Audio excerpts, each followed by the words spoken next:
I'd like to call to order the May 18th meeting of the City of Brentwood Board of Aldermen. If you all rise and join me in the Pledge of Allegiance. I pledge allegiance to the flag of the United States of America and to the republic for which it stands, one nation, under God, indivisible, with liberty and justice for all. Roll call, please. Alderman Plufka. Here. Alderman Slusser. Here. Alderman Lockmiller. Here. Alderman Kramer. Present. Alderman Tui. Here. Alderman Leahy. Here. Alderwoman Manister. Here. Alderwoman Saunders. Here.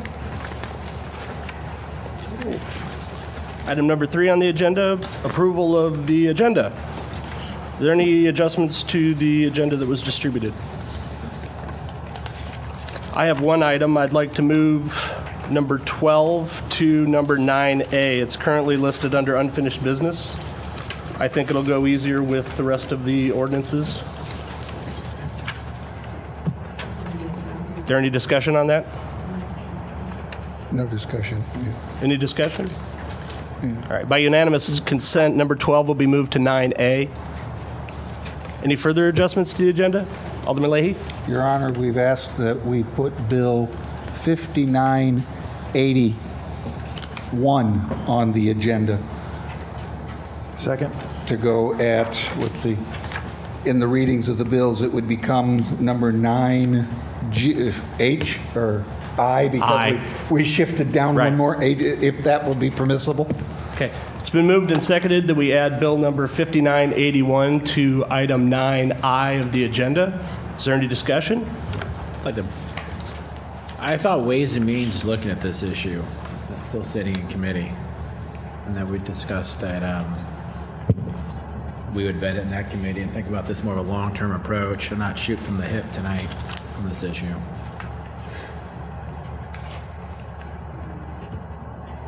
Any further discussion? Alderman Leahy? If I may reply to Alderman Tui's comment. As long as you address your remarks to the chair. Okay. Yes, Ways and Means did discuss it. No motions were made whatsoever from the Ways and Means Committee on the topic of the discussion. So we're bringing it forward just for the board's information and to see if we can, if the board would entertain looking at changing the codes. Further discussion? Alderman Plufka? Thank you, Mr. Mayor.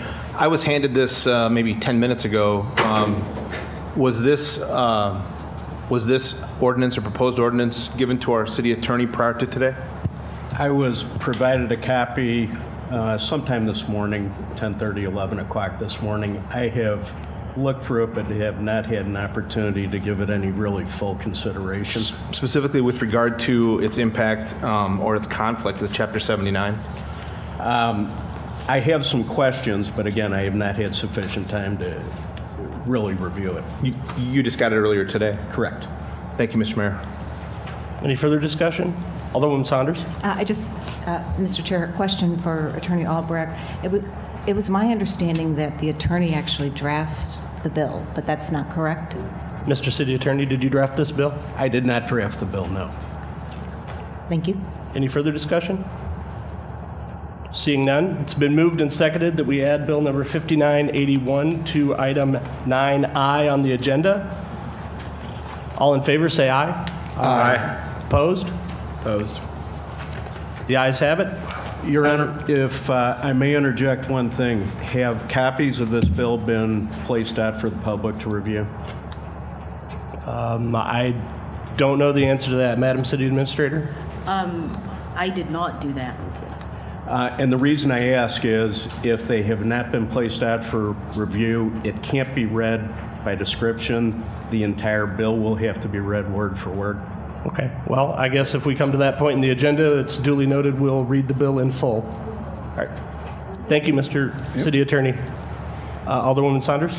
Yes, I have a motion that we add aldermanic comments after public comments on the agenda.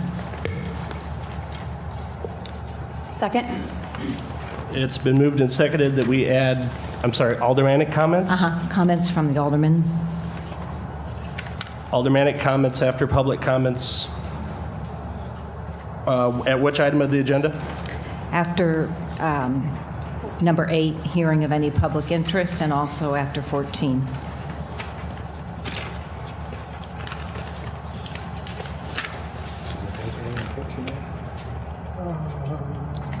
Okay, it's been moved and seconded that we add aldermanic comments as item 8A and as item 14A on the agenda. Is there any discussion?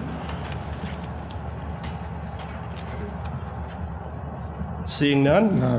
Oh, I'm sorry. I could jump. My fault. Alderman Plufka. Thank you, Mr. Mayor. Could I ask Alderwoman Saunders to give us some logic? What's your thinking with regard to adding this at those 2 points in the agenda? Mr. Chair? Alderwoman Saunders, would you care to respond? Yes, as we discussed in our ward meeting, that when we met with the mayor, that we would not be responding at all to public comments, no comments. And at times, I think that there's instances where we could clear up an issue rather quickly, or at least make the comment that we would meet with them after the meeting. And so I thought that this would be a good addition. We have it at the Ways and Means Chair Committee, where there's comments from the committee members and then also comments from the chair. So this kind of alleviated, because we were very, I think both you and I were reluctant to not be able to respond at all. Alderman Plufka. Thank you, Mr. Mayor. I think that comment is accurate, given our meeting. My only concern, and maybe Alderwoman Saunders can address this now, is, and I think this was the concern raised by the mayor in our conversation, and that was that this becomes kind of a never-ending sort of comment and response, whereas the public comment is for public comment.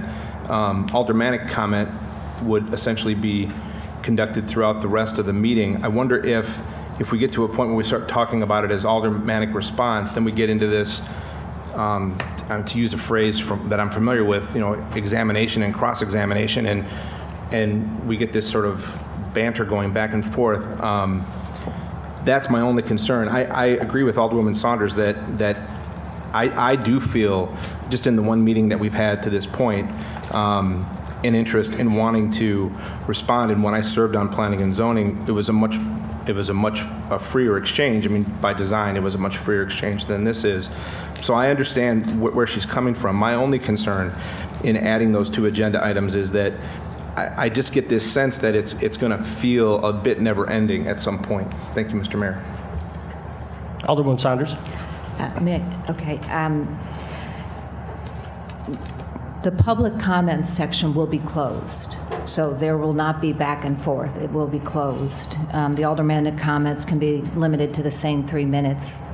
I see in most instances that we'll just move on to business, but every once in a while there is that, vagueness or that easy question that could be answered, and I think the residents are entitled to. And as we saw at the last meeting, the ending of the meeting was very difficult, and it could have been cleared up pretty easily, but there was no way to address the public. As an alderman, I'm not allowed to respond, and I also couldn't go to the podium as a public, so there's really no way to address. And since we're being a little bit more rigid in our speaking and the way we handle the bills, if the mayor deems that it's outside of that discussion, then a lot of issues cannot be addressed, and I think you'll have angry residents, disgruntled. Alderman Plufka. Thank you, Mr. Mayor. So would Alderwoman Saunders be willing to modify her motion just to the extent that it would include some sort of time limit for the alderman and alderwomen, and or include something about limiting the topics to being responses to what occurred during public comment, or is that not? I'm definitely fine with limiting it to 3 minutes, aldermanic comments to 3 minutes. Okay, Thank you, Mr. Mayor. For the sake of clarity, I'd just like to point out, my comment on this subject was that discussion between board members should be limited to an affirmative action that's before the deliberative body, that the body does not meet to have an open discussion. It meets to decide action for the city and conduct the city's business. So my only comment along those lines was that there is no pending business before the city at that point in the agenda. Therefore, there should be no place for an open discussion. So it's not it's not based on any philosophy, it's simply based on following the rules that we've established to operate. So, and again, I just point that out for clarification. Again, the discussion is, what you're discussing is discussion related to a matter, an ordinance on there. This is comments, not discussion. Very well. Any further discussion? Okay, it's been moved and seconded that we amend tonight's agenda to include 8A, Alderman comment, and item 14A, Alderman comment. All in favor say aye. Aye. All opposed? Opposed. Well, let's do that by roll call, please. Alderman Kramer? Yes. Alderman Leahy? No. Alderman Lockmiller? Yes. Alderwoman Bannister? Yes. Alderman Plufka? Yes. Alderwoman Saunders? Yes. Alderman Slusser? Yes. Alderman Tui? No. Okay, the motion passes. Item 8A, aldermanic comment, and item 14A, aldermanic comment will be added to tonight's agenda. Are there any further amendments to the agenda? Seeing none, all in favor of Alderman Leahy? Motion to approve the agenda as amended. Second. It's been moved and seconded to approve the agenda as amended. Any discussion? All in favor, say aye. Aye. Opposed? Motion passes. The agenda is approved as amended. Next item on the agenda, consideration and approval of the minutes of the May 4th, 2015 meeting. Are there any adjustments to the minutes? Seeing none, the minutes are approved by unanimous consent. There are no items for public hearing. Oh, sorry. Alderman Leahy. Okay, I'm on page 3. I'm sorry, are we back on minutes? Sorry, are we back on minutes? You're on minutes, yes, sir. That's where I was at. Page 3 of the minutes, introduction, reading, and passage of the bill, the third paragraph. The meeting reconvened. It realized that there was no vote, so it had not been read, so we went in. Mayor Thornton announced an opportunity to review readings of bills will be staggered to 2 meetings unless there is an emergency, beginning with Bill 5975. The problem I have with this, or that is correct, that's what we did in 2 weeks ago's meeting, but that is not in conformance with the municipal code. A staggered reading that requires a majority of the Board of Aldermen to vote to move a bill to a staggered reading to work with.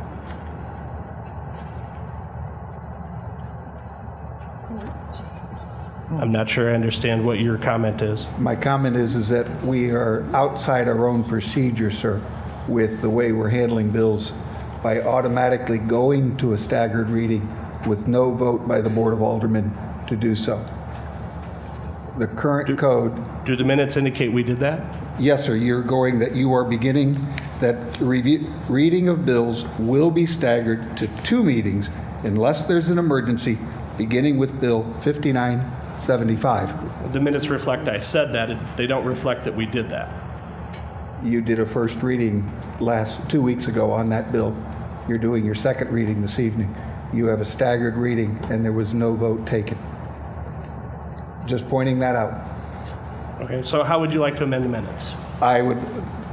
This evening, we will address that staggering issue in a bill that's coming before us. But I do want to point out to the Board of Aldermen that we were outside municipal code by what we were doing. And I would request that the minutes reflect that we are in the effort of trying to correct that. Okay, how would you like to amend the minutes? I'm not sure how to formally put that in words and into the minutes. Just that it was noted that we may have been out of our code and that we're in the process of trying to correct it. Okay, well, there's a couple things in order here. First off, Okay. apparently my unanimous consent declaration came a little too soon, so we'll take that back.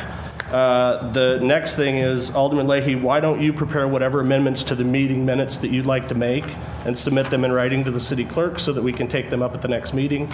Could I get a motion to postpone the approval of the May 4th minutes until the next meeting? So moved. Second. All in favor of postponing the approval of the May 4th minutes until the next meeting, say aye. Aye. Opposed? Okay. Thank you, Your Honor. Alderman Saunders? Again, Mr. Mayor, that issue is an issue for the city attorney to note whether or not we're in conformance with statute as we're going along. So what Alderman Lay is saying, the minutes are correct, but that we were out, we weren't following our statute at the time. I'm just noting that that would be Attorney Albrecht to make that decision. He should bring us back into conformance if we're out.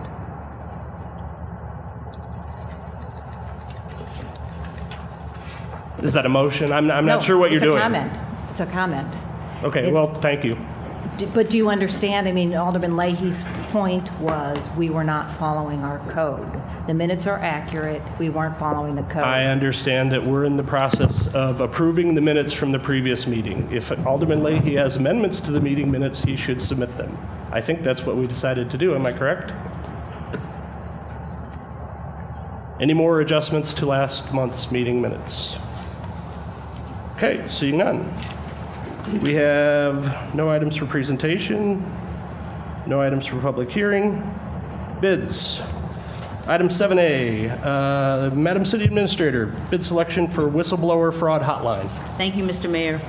The city received 4 quotes for whistleblower fraud hotline services. It is the city's desire to provide this service for employees and the general public, meaning citizens, businesses, and guests.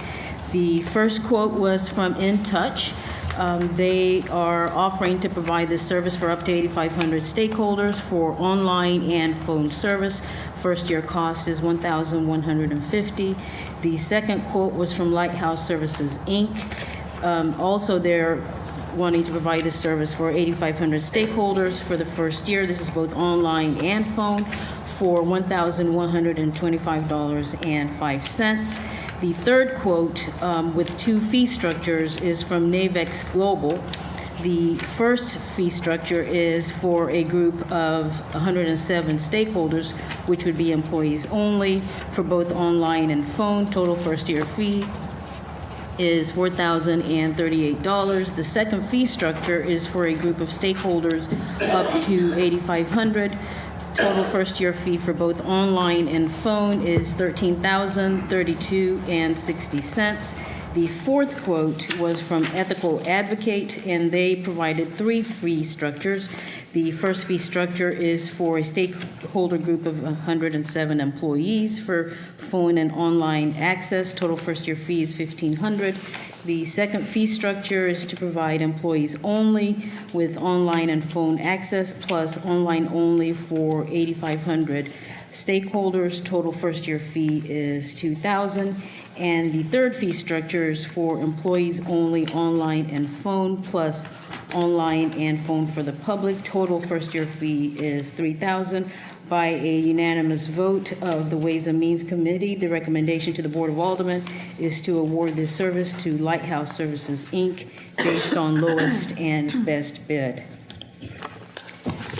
Okay, could I get a motion to accept the recommendation of the, I'm sorry, did you say Ways and Means Committee? Yes. Yes. Motion to accept the recommendation of the Ways and Means Committee? So moved, Your Honor. Second. It's been moved and seconded that the board accept the recommendation of the Ways and Means Committee. Is there any discussion? Alderwoman Saunders. The motion was made that we would have a list of what the surrounding municipalities were also doing for their whistleblower fraud hotline. That was the motion that Alderman Tui made. None of the surrounding cities provide this service. None of them provide the service? No. Okay, thank you. Is there any further comment? Okay. It's been moved and seconded that the board accept the recommendation of the Ways and Means Committee. All in favor say aye. Aye. Opposed? Motion carries. Mr. Mayor, if I could, just a point of order, a question. We have the upcoming Bill 5979. So we are approving, or we are, what are we Approving the bid selection, And wouldn't we be doing that in Lighthouse the bill? Services. Sorry. This is to accept the bid selection. There's an ordinance coming later on the agenda. Okay, just checking. Thank you. As far as I know, in the past, Your Honor, we had, when the bids were read, we actually took care of the approval in the actual bill and not ahead of time. So I think we're duplicating ourselves a little bit, but give it a shot. Oh, maybe when we discuss the order of business, that'd be a good thing to talk about. I'm not opposed to doing things quicker if you've got any ideas. Okay. That's your honor. All right, item 7B. The second bid selection is for hazardous material survey, third-party abatement monitoring, and air monitoring. The city owns the property at 8318 Manchester Road. This is the building located next to the Public Works Department. It is slated for demolition this year. City went out for a request for proposal to do these 3 actions. And the survey, the abatement, and the air monitoring are required in the event that hazardous materials are found in the building and must be removed prior to demolition. The 4 contractors that submitted a response to the RFP were Professional Environmental Engineering. Total cost ranges from $4,040 to $6,080. PSI Inc. submitted a total cost that ranges from $4,210 to $6,285. The third quote was submitted by Cardno ATC. Total cost ranges from $5,970 to $8,445. And the fourth contractor was submitted by Terracon. Total cost ranges from $10,400 to $13,700. Public Works Committee voted unanimously in favor of moving this to the full Board of Aldermen with a positive recommendation to approve and sign an agreement with Professional Environmental Engineering to provide hazardous material survey, third-party monitoring, and the closeout documentation of the property at 8318 Manchester Road. The committee further recommends that the full board consider a first and second reading on this bill tonight.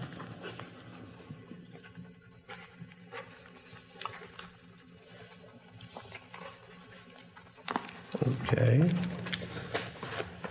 And I think in deference to Alderman Kramer's suggestion, we'll just move on to C, and then we'll do it all at once. How about that? The city advertised its 2015 asphalt projects request for proposal for mill and overlay of 9 streets, namely High School Drive, Annalee Avenue, Lewis Avenue, Tillis Drive, Pine Avenue, Lawn Avenue, Urban Drive, Spanish Drive, Woodsey Drive, and the alley of Evans to Rose. Also, 58,500 square feet of park pathways of the Oak Trail Park, and a resurfacing project that would include an American with Disabilities Act compliance. The 4 contractors that submitted to our RFP include Spencer Contracting. Bid amount is $522,373.86. MB West Contracting in the amount of $479,177.70. E. Meyer Contracting, $506,857.96. And the 4th contractor is Gershenson Construction at $528,913.99. The Public Works Committee voted unanimously in favor of moving to the full Board of Aldermen a positive recommendation to approve and assign the agreement with MB West Contracting. Furthermore, the committee recommends that the board consider a first and second reading of this agreement tonight. Okay, thank you, Madam City Administrator. Next item on the agenda, hearing of any matter of public interest upon request of any person present. If anyone has any comments they'd like to make to the Board of Aldermen, please step forward, state your name and your address for the record.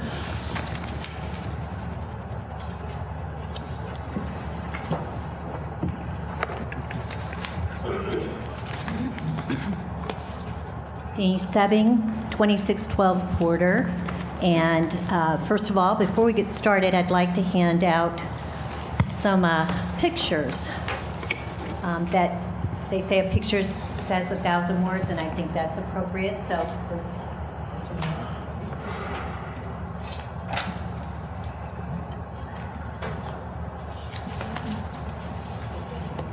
Thank you.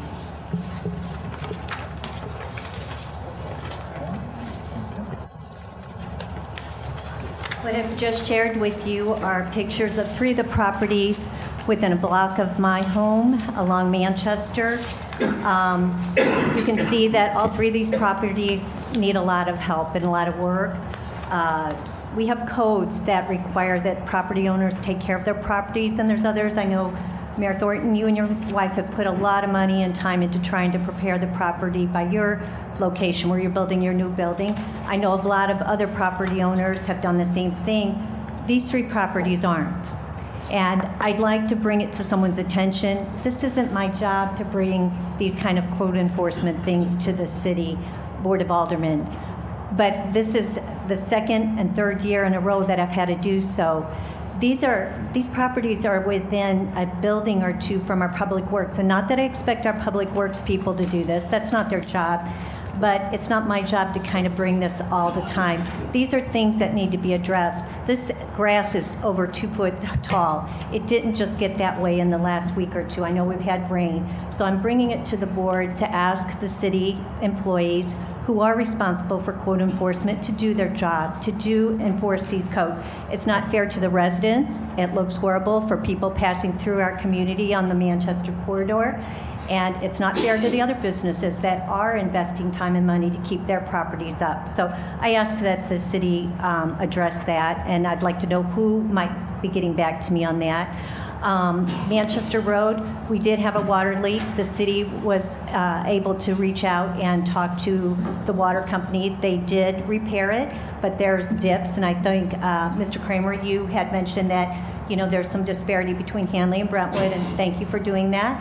I think we want to try to avoid the same thing along Manchester. We have parts that are in lanes that people drive that they're swerving towards the side of the road where people are trying to walk. So I'd wish that somebody would address that. I'm going to give you a 30-second warning. Okay, thank you. Tarna Street, I'd like somebody to address that. We understand that there is an issue with, you know, there's a possible way to fix the issue on the tar.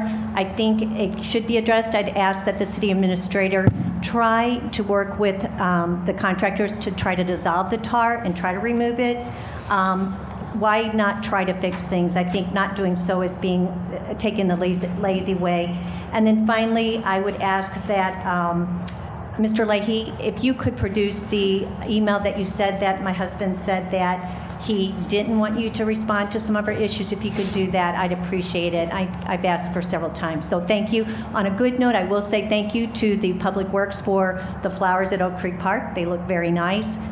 First time in 3 years I haven't had to ask for somebody to do that. These are little things, but this is what makes our community wonderful. So thank you. Thank you, Mrs. Seving. Further public comment?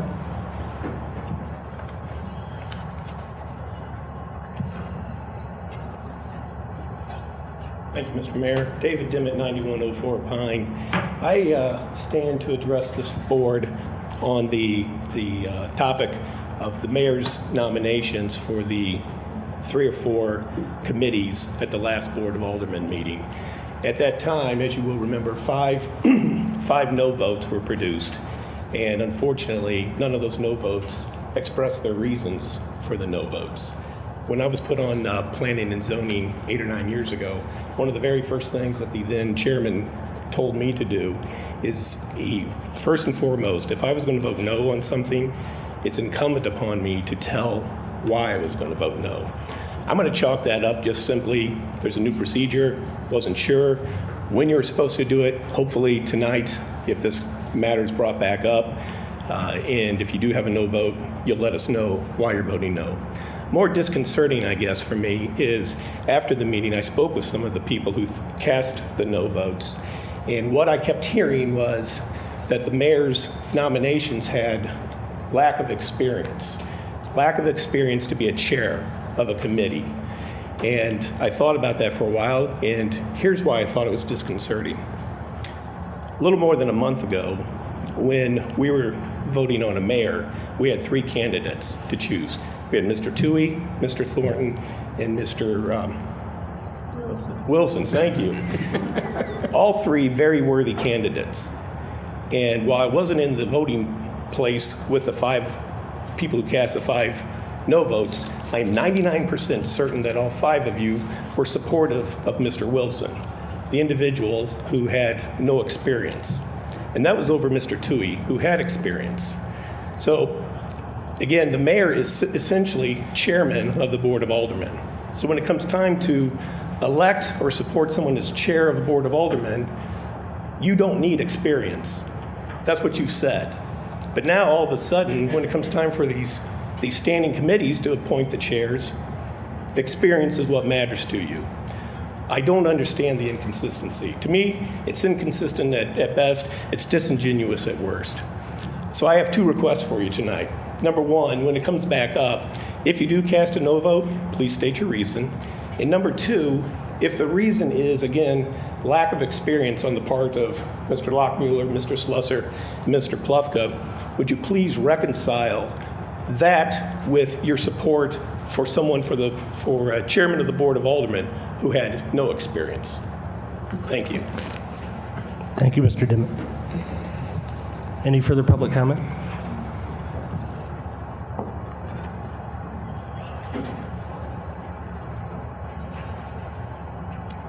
Karen Smith Harrison. I was unable to attend the May 4th meeting, I apologize, because sometimes it is helpful when you're in person. You can understand things a little bit better because you can have the context of the meeting. But I was able to catch it on cable, and I also wanted to make some comments about the process and the committee appointments.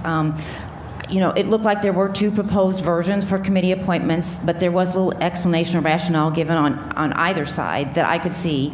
And providing the rationale, as the previous resident commented on, does provide, an explanation that maybe I, who don't have some of the information that you may have, would help me better understand. And it may have cleared up some of the questions that clearly came out of that meeting. It looked like at least one alderperson may have wanted to provide some explanation at the end of that meeting, but they weren't allowed to. So again, I'm still trying to learn how you want to run your meetings. It does seem to be very abrupt with very limited opportunities for input or conversation. And again, maybe we'll all understand how this works as we move forward, but from what I've seen and from what I'm witnessing here tonight, I'm not seeing that. And there was, talk of increasing transparency and helping the residents understand what is going on up here. We've asked for it, we'd like it, so it would be helpful if we could have more of that. Regarding the committee appointments, I have a little bit of a different take on the previous resident. I can understand, Mr. Mayor, that you may want to have a fresh start and get some new ideas, and I think that is a good thing. However, there is always risk in appointing people to new positions. And I know we have that same risk with some of our mayoral candidates, but when you have the opportunity to have someone with experience, again, sometimes maybe we need to think about that. There is a balance with how you make the committee appointments. And I do know, for example, Alderman Plufka has sat on planning and zoning. Alderman Lockmiller has taken some training at UMSL. So there are reasons why you may think that these people are qualified, but it would be helpful for you to share with that. I don't know Mr. Slusser's background. I know Maureen Sanders had helped with getting the audit. So, I looked at things like that, and it would be helpful for me to understand from your perspective why you're placing people in these positions. It would also be helpful to understand if people don't agree with that, to understand their position as well, and to have that opportunity for them to be able to explain that. Thank you. Any further public comment? Seeing none, we'll close public comment. Aldermanic response. Alderwoman Saunders. Yes, as far as the committee of appointments last meeting, they were brought up. The public did not even have knowledge of what the appointments were. We received them in email over the weekend. Mayor Thornton said discussion, and prior to that, we met and he said unless there's a motion and a second on the board, you can have no discussion. So it was very confusing as to when we can speak because he's using different procedures, which I'm sure we'll adopt.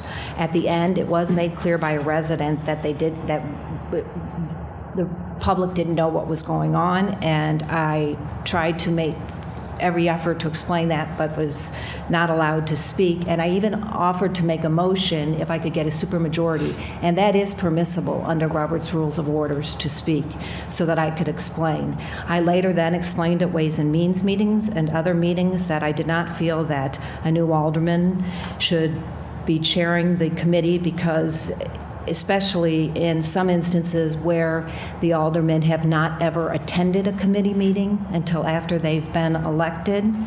And I think we all work together, so all of our experience, some of us are neck and neck in experience. We're all going to be working together. So I think that chairman of a position is also something that you earn with time that you've put in.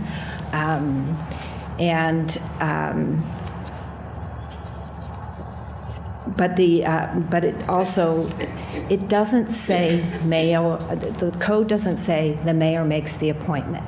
It says mayor makes the appointment with the approval of the board. So we are supposed to vet and give our recommendation, and then that's not really been requested a whole lot, or we haven't been able to discuss it. It's pretty cut and dry. And even though if we don't agree with these, I spoke with Mayor Thornton today, and he said he'll bring them forward 10 more times, and if we say no, we say no. But the idea is to try to work together to form these committees. And for an instance, planning and zoning, Mr. Dimmitt, you guys vote for your own chair and vice president and treasurer within that committee. And there have been members that have been on that committee for more than a decade. So experience, I mean, should we be having the planning and zoning board turn over more 30 frequently? seconds, Alderwoman Saunders. So should the board turn over more frequently if there's no real merit and experience? So we did have reasons. We just weren't certain when to discuss it, and we thought that when Alderman Leahy brought forward some just suggestions, not appointment suggestions, the discussion would happen there, and it was declined. Thank you, Alderwoman Saunders. Alderman Leahy? Thank you, Your Honor. I'll agree with Mr. Dimmitt. Better explanations would be wonderful. The process is the mayor does have the right to make his appointments. He has to get the majority of the Board of Aldermen to agree. The appointments that were submitted were his. The suggestions that were responded back to him were just that, suggestions. My intent in voting no is to try to get the committees to represent by wards their memberships. I think it would do better to get better representation from each of the 4 wards instead of overloading by individual wards to work with. The city of Brentwood is a 4th-class city. You all elect your elected bodies by ward. I think that representation on the committees should be seen. I'm under the impression that there are 5 standing committees in our code. We were given only information on 3. The suggested list back contains what I think is the 5. There is some discussion as to whether or not it is or isn't 5 to work with.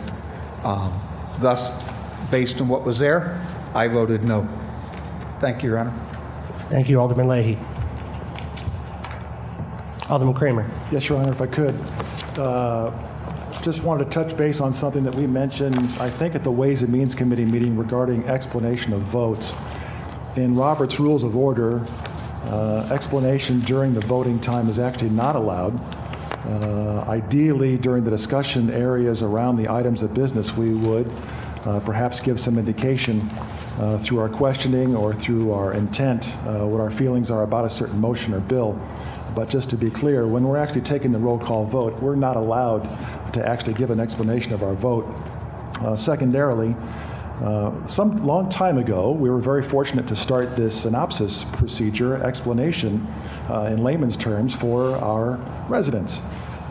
Before 2003, approximately, we didn't have that in place, which is a wonderful benefit for our residents. And I point that out because if you go to St. Louis County Government Center, go to Richmond Heights, go to Clayton during one of their council meetings, and listen for any kind of discussion or any kind of explanation, there really isn't any, Your Honor. It's a very dry cut process with very little inclusion unless you want to fill out a card and stand up at the podium with your pre-written question.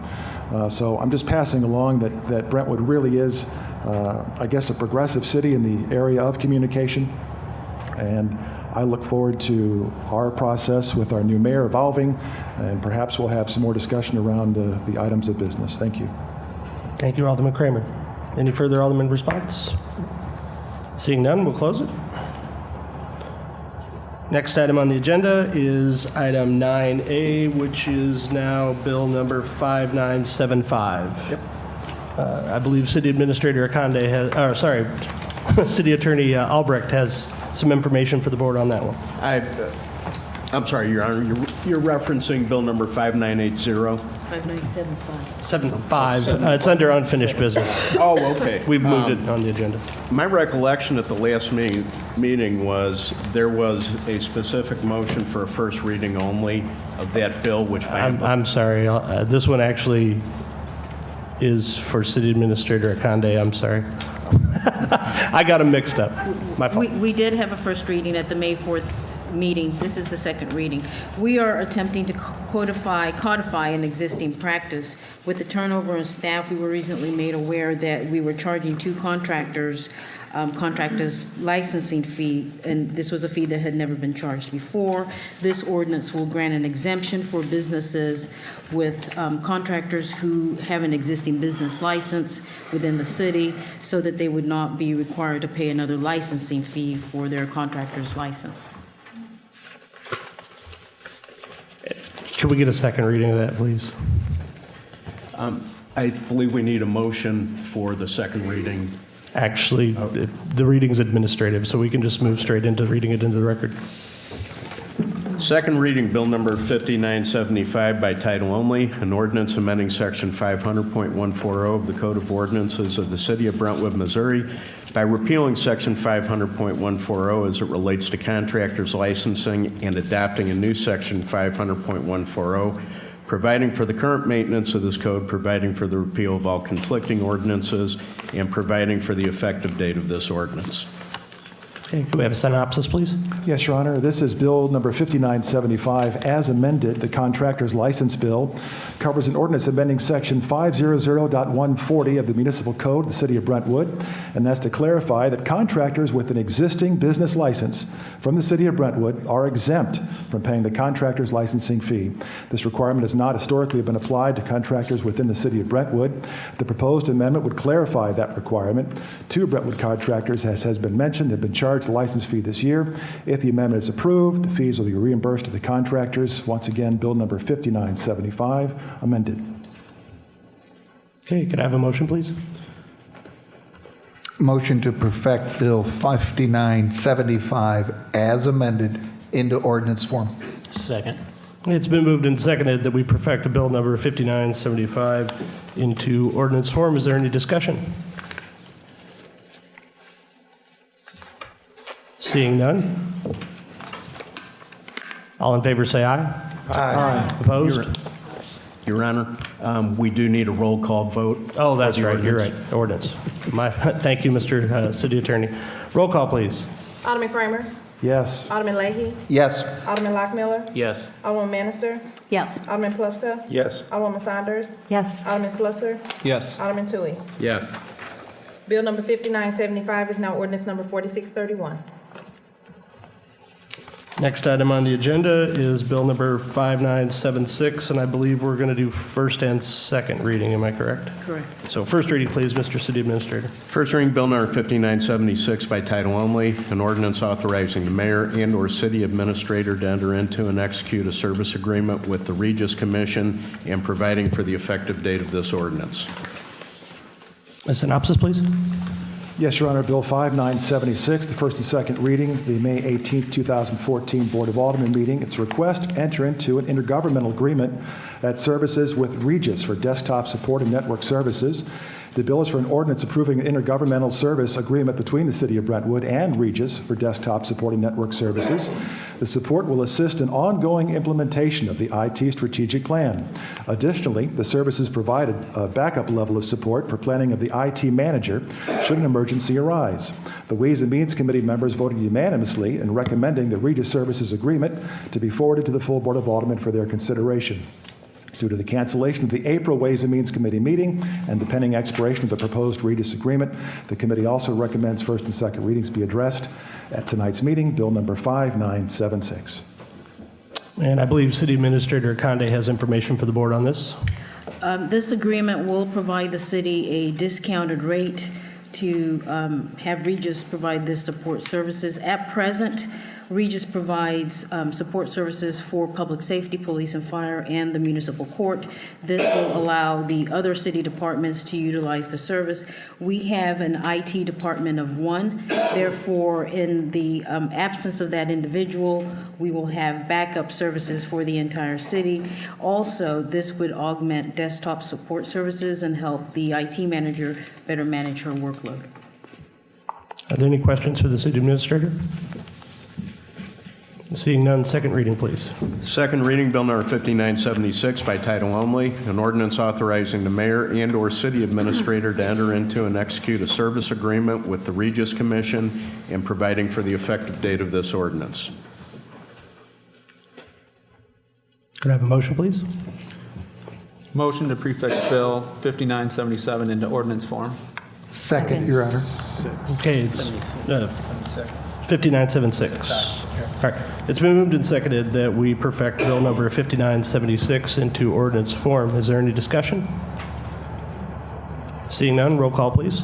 Alderman Kramer? Yes. Alderman Leahy? Yes. Alderman Lockmiller? Yes. Alderwoman Bannister? Yes. Alderman Plufka? Yes. Alderwoman Saunders? Yes. Alderman Slusser? Yes. Alderman Toohey? Yes.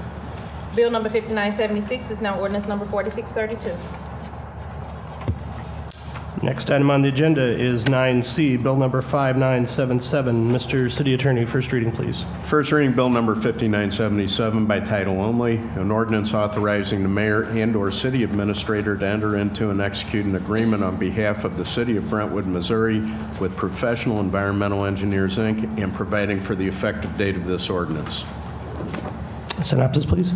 Yes, Your Honor. Bill 5977, the Hazardous Materials Survey Third-Party Abatement Monitoring and Air Monitoring Program. This bill is covering an ordinance to enter into contract with the Professional Environmental Engineering Company for a hazardous material survey and a third-party abatement services in the conjunction with the demolition of 8313 Manchester Road. The Public Works Committee members voted unanimously in recommending the Professional Environmental Engineering Agreement be forwarded to the full Board of Aldermen for consideration for the Hazardous Material Survey and Third-Party Monitoring Service. Thus, the first and second readings are requested for tonight, Bill number 5977. And I believe the City Administrator has information from the board on this. The survey resulting from this test will identify if there are any hazardous materials such as asbestos, lead paint, vapor lighting, fluorescent lighting, and other radioactive materials. St. Louis County requires that this abatement be conducted and that the air quality during the abatement process be monitored. Are there any questions for the City Administrator? Alderwoman Saunders. This is the Luttrell property? It is, correct. Okay, and we paid $400,000 for this property in 2008. Did the city or the TDD purchase that property, the Strassner I believe TDD? it would have been the city. City did. The city purchased it. Okay, and then in addition to this, do we also still have to put the RFP out for the demolition costs too? Yes. Okay. And we were going to combine this. When we put the RFP out, there was something about including this with the demolition For, when we put the RFP. Are we just going to fold this into that with the demolition? I thought there was something mentioned at Public Works. the RFP that was issued was just for the hazardous material survey and the Okay. third-party abatement monitoring and air monitoring survey. Okay, so, but have we sent out the RFP for the demolition? I don't believe we have, no. Okay, thank you. The demolition RFP that we did was for the community center. Okay, thank you. Any further questions for the City Administrator? Seeing none, Mr. City Attorney, second reading, please. Second reading, Bill number 5977 by title only, an ordinance authorizing the mayor and/or city administrator to enter into and execute an agreement on behalf of the city of Brentwood, Missouri with Professional Environmental Engineers, Inc., and providing for the effective date of this ordinance. Have a motion, please. Motion to perfect Bill 5977 into ordinance form. Second. It's been moved and seconded that the board perfect Bill number 5977 into ordinance form. Is there any discussion? Alderwoman Saunders. Why did we purchase this property? I couldn't tell you. It was purchased before I was hired. We can look into that and provide you a response at the next meeting. Can a senior alderman? Would one of the aldermen care to answer that question? Alderman Leahy. Thank you, Your Honor. Historically, when the city looked to purchase the building that is now the Public Works building, it left the Luttrell building as a non-conforming piece of property that could not be redeveloped to the code. So the city looked into picking it up to eliminate the non-conformance with the potential that if we needed to, we could expand the city work property in the future to absorb in that ground. And do we have intentions? Oh, Mr. Mayor, for the property? Alderwoman Saunders. I'm sorry. Do we have intentions for the property?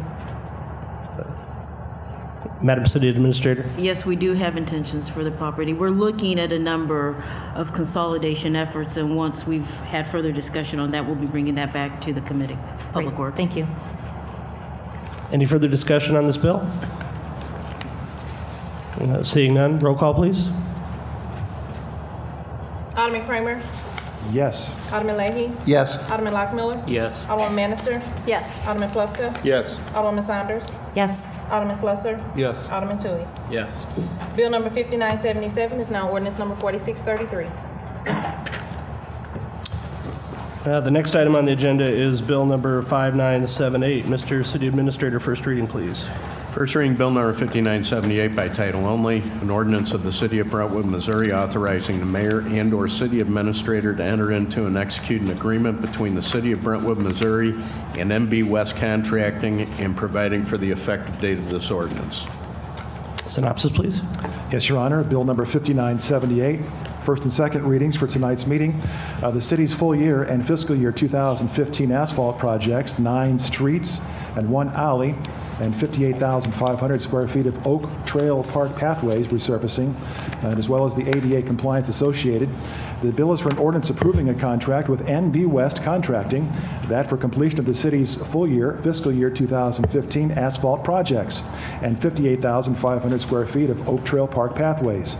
The 9 streets included in the project are High School Drive, Annalee Avenue from Litzinger Road to Manchester Road, Lewis Avenue, Tillis Drive, 8700 Pine Avenue, Lawn Avenue from Urban Drive to Woodsey Drive, Urban Drive from Strossner Drive to Pine Avenue, Spanish Drive, Woodsey Drive, and 1 alley along Brentwood Boulevard, Evans Avenue to Rose Avenue. Our Public Works Committee members have voted unanimously in recommending the NB West Contracting Company and their agreement be forwarded to the full Board of Aldermen for consideration in the 2015 asphalt projects, the streets, 1 alley, and the 58,500 square feet of Oak Trail Park pathways, resurfacing, as well as the ADA compliance project. Say that 10 times fast. And the first and second readings to be addressed at tonight's meeting, Bill number 5978. Thank you. Madam City Administrator Conde, I believe you have some information for the board on this. Thank you, Mr. Mayor. Prior to fiscal year 15, the board had approved funding to mill and overlay approximately 3 or 4 streets. In this fiscal year, the board approved additional funds to be transferred from the general fund to the capital improvement fund, allowing us to do a total of 9 streets. We have modeled this into future budgets up until fiscal year 17. So based on the street inventory assessment, we hope to be able to do this many more streets every year going forward, at least until fiscal year 17. Then we will reassess that and bring this back to the board for reconsideration if we need to model it into future years. Are there any questions for the City Administrator? Just a comment. Alderman Lockmiller. Is West Contracting, are they the ones doing the Litzinger? They are. Thank you. Alderman Kramer. Yes, sir. Not a question, just a comment. Is that okay? Just an illustration of the financial strength and the ability of our city. There was, for those of you who may have followed this, there was a time And Boli, you can attest to this. We tried to get High School Drive approved as a possible grant project. This is an expansive portion of High School Drive. We're talking from Manchester all the way to Eager Road. And the ability of the city to be able to step in when the grant was rejected and do this ourselves is quite amazing. I can only imagine other cities would love to have that financial strength. Once again, the ability for us to do this for our residents in an area that is truly beneficial to our public. Thank you. Thank you. Alderman Plufka? Thank you, Mr. Mayor. I have a question for the city administrator. Insofar as this project's contemplated to be in place until 2017, I think you said just a second ago, does this group of streets represent roughly a third? I mean, are we talking about a third of the streets that are planned for or are slated for renovation here, and that was the approach that was taken, or how are these streets chosen? We have, through our traffic engineer, which is CBB, did a full assessment of all the streets in the city of Brentwood, and they have various ranking depending on the condition of the road surface.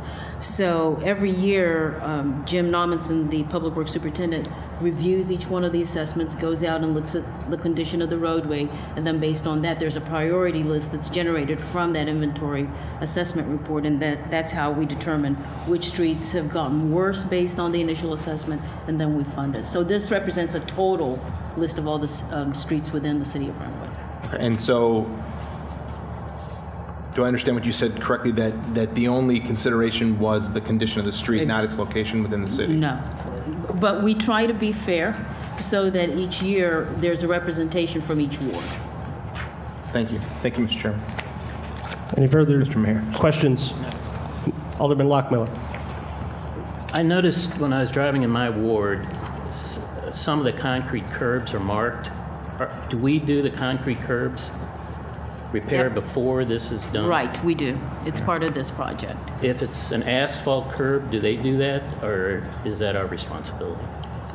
May I ask Jim Nommenson to answer that question? Mr. Nommenson, would you care to answer that question, please? Yes, we'll take care of the asphalt curbs also. Okay. Thanks, sir. That's great. Alderman Leahy. Thank you. If I can hold on to Jim for a moment. Last year, when we did a couple of the streets, we redid the milling with the asphalt. We had to come back in and seal where the street ended and blended into driveways and the curbing arrangement so that the water wouldn't go underneath and crack it all out. Does this bid incorporate that cost of doing that, or are they just laying the asphalt and pressing it in place? We did the sealing, the crack Yes. sealing, Okay. and that's incorporated into our street budget. So that would be done with these 9 streets? Correct. By the city of Brentwood? Correct. Thank you. Any further questions? Seeing none, Mr. City Attorney, second reading, please. Second reading, Bill number 5978 by title only. An ordinance of the City of Brentwood, Missouri authorizing the mayor and/or city administrator to enter into and execute an agreement between the City of Brentwood, Missouri and MB West Contracting and providing for the effective date of this ordinance. Alderman Leahy. Motion to approve Bill 5978 into ordinance form. Second. It has been moved and seconded that the board approve Bill number 5978 into ordinance form. Is there any discussion? Alderman Plufka. Thank you, Mr. Mayor. I just have one clarification, and maybe I misunderstood what you said. This is a project, these are projects that will be completed within this calendar year. Correct. Okay. Thank you, Mr. Mayor. Is there any further discussion? Either one will work. Seeing no further discussion, roll call, please. Alderman Kramer? Yes. Alderman Leahy? Yes. Alderman Lockmiller? Yes. Alderman Manister? Yes. Alderman Plufka? Yes. Alderman Saunders? Yes. Alderman Slusser? Yes. Alderman Tui? Yes. Bill number 5978 is now ordinance number 4634. Okay, the next item on the agenda, 9E, Bill number 5979. Mr. City Attorney, first reading, please. First reading, Bill number 5979 by title only. An ordinance of the City of Brentwood, Missouri authorizing the mayor and/or city administrator to enter into and execute an agreement between the City of Brentwood, Missouri and Lighthouse Services, Inc., and providing for the effective date of this ordinance. Synopsis, please. Yes, Your Honor, the subject of an earlier bid presentation, Bill number 5979, the first reading for tonight's whistleblower fraud hotline service consideration. The bill is for an ordinance approving a contract with Lighthouse Services Incorporated, and that's for a whistleblower fraud hotline service, and the service was recommended for the internal control and financial policy and reporting of fraud through an anonymous hotline. The Ways and Means Committee members voted unanimously in recommending the Lighthouse Services Incorporated agreement to be forwarded to the full Board of Aldermen for the consideration for the fraud hotline services. Bill number 5979. Okay, Madam City Administrator, you have some information for the board? Thank you, Mr. Mayor. Last year, the city issued a request for qualification for internal control and financial policies. The consultant that was selected, Schmershall, Treelor and Company, part of their deliverable was to provide a list of vendors who could provide whistleblower and fraud hotline services, and they provided us with a list of 4 vendors. We conducted a reference check and spoke to at least 8 different municipalities across the United States who offered glowing recommendations on all the 4 vendors. But based on lowest and best, the recommendation was to offer the agreement to Lighthouse Services. We are looking at a implementation date of July 1st of this year. Okay, are there any questions for the City Administrator? Alderman Plevka. Thank you, Mr. Mayor. You had made a comment earlier when this was first discussed as a bid to Alderwoman Saunders in response to her question about whether or not we had gained information from surrounding communities and whether they had gone through this similar process, and you had indicated that none of the surrounding communities have decided to purchase this service. They don't offer this service. Okay. That's not to say they don't have other services that they can obtain the same type of information. We do too. Request for information or to submit a request for a concern. So we do have an avenue to capture this same type of information. Currently on our website. So could somebody indulge me just for a minute or two and explain why this is an important service to gain when no surrounding community has it? I think, Alderman Plevka, I think that gets into a discussion of the merits itself, so if we could hold that until the second reading and discussion. Thank you, Mr. Mayor. Alderman Slesser. The annual fee says $548.05. How long is that annual fee pricing good for? I mean, 1 year. It's only 1 year. So after year 2 or 3, it could raise substantially? Possibly. Okay. Alderman Lockmiller. Once a complaint is lodged, is there a committee formed to handle that, and who is on it? Yes, if you look at the agreement that is attached, it has a list of names of individuals that the anonymous complaint will go to. So copies of the complaint will go to the HR manager, Julie McMillan.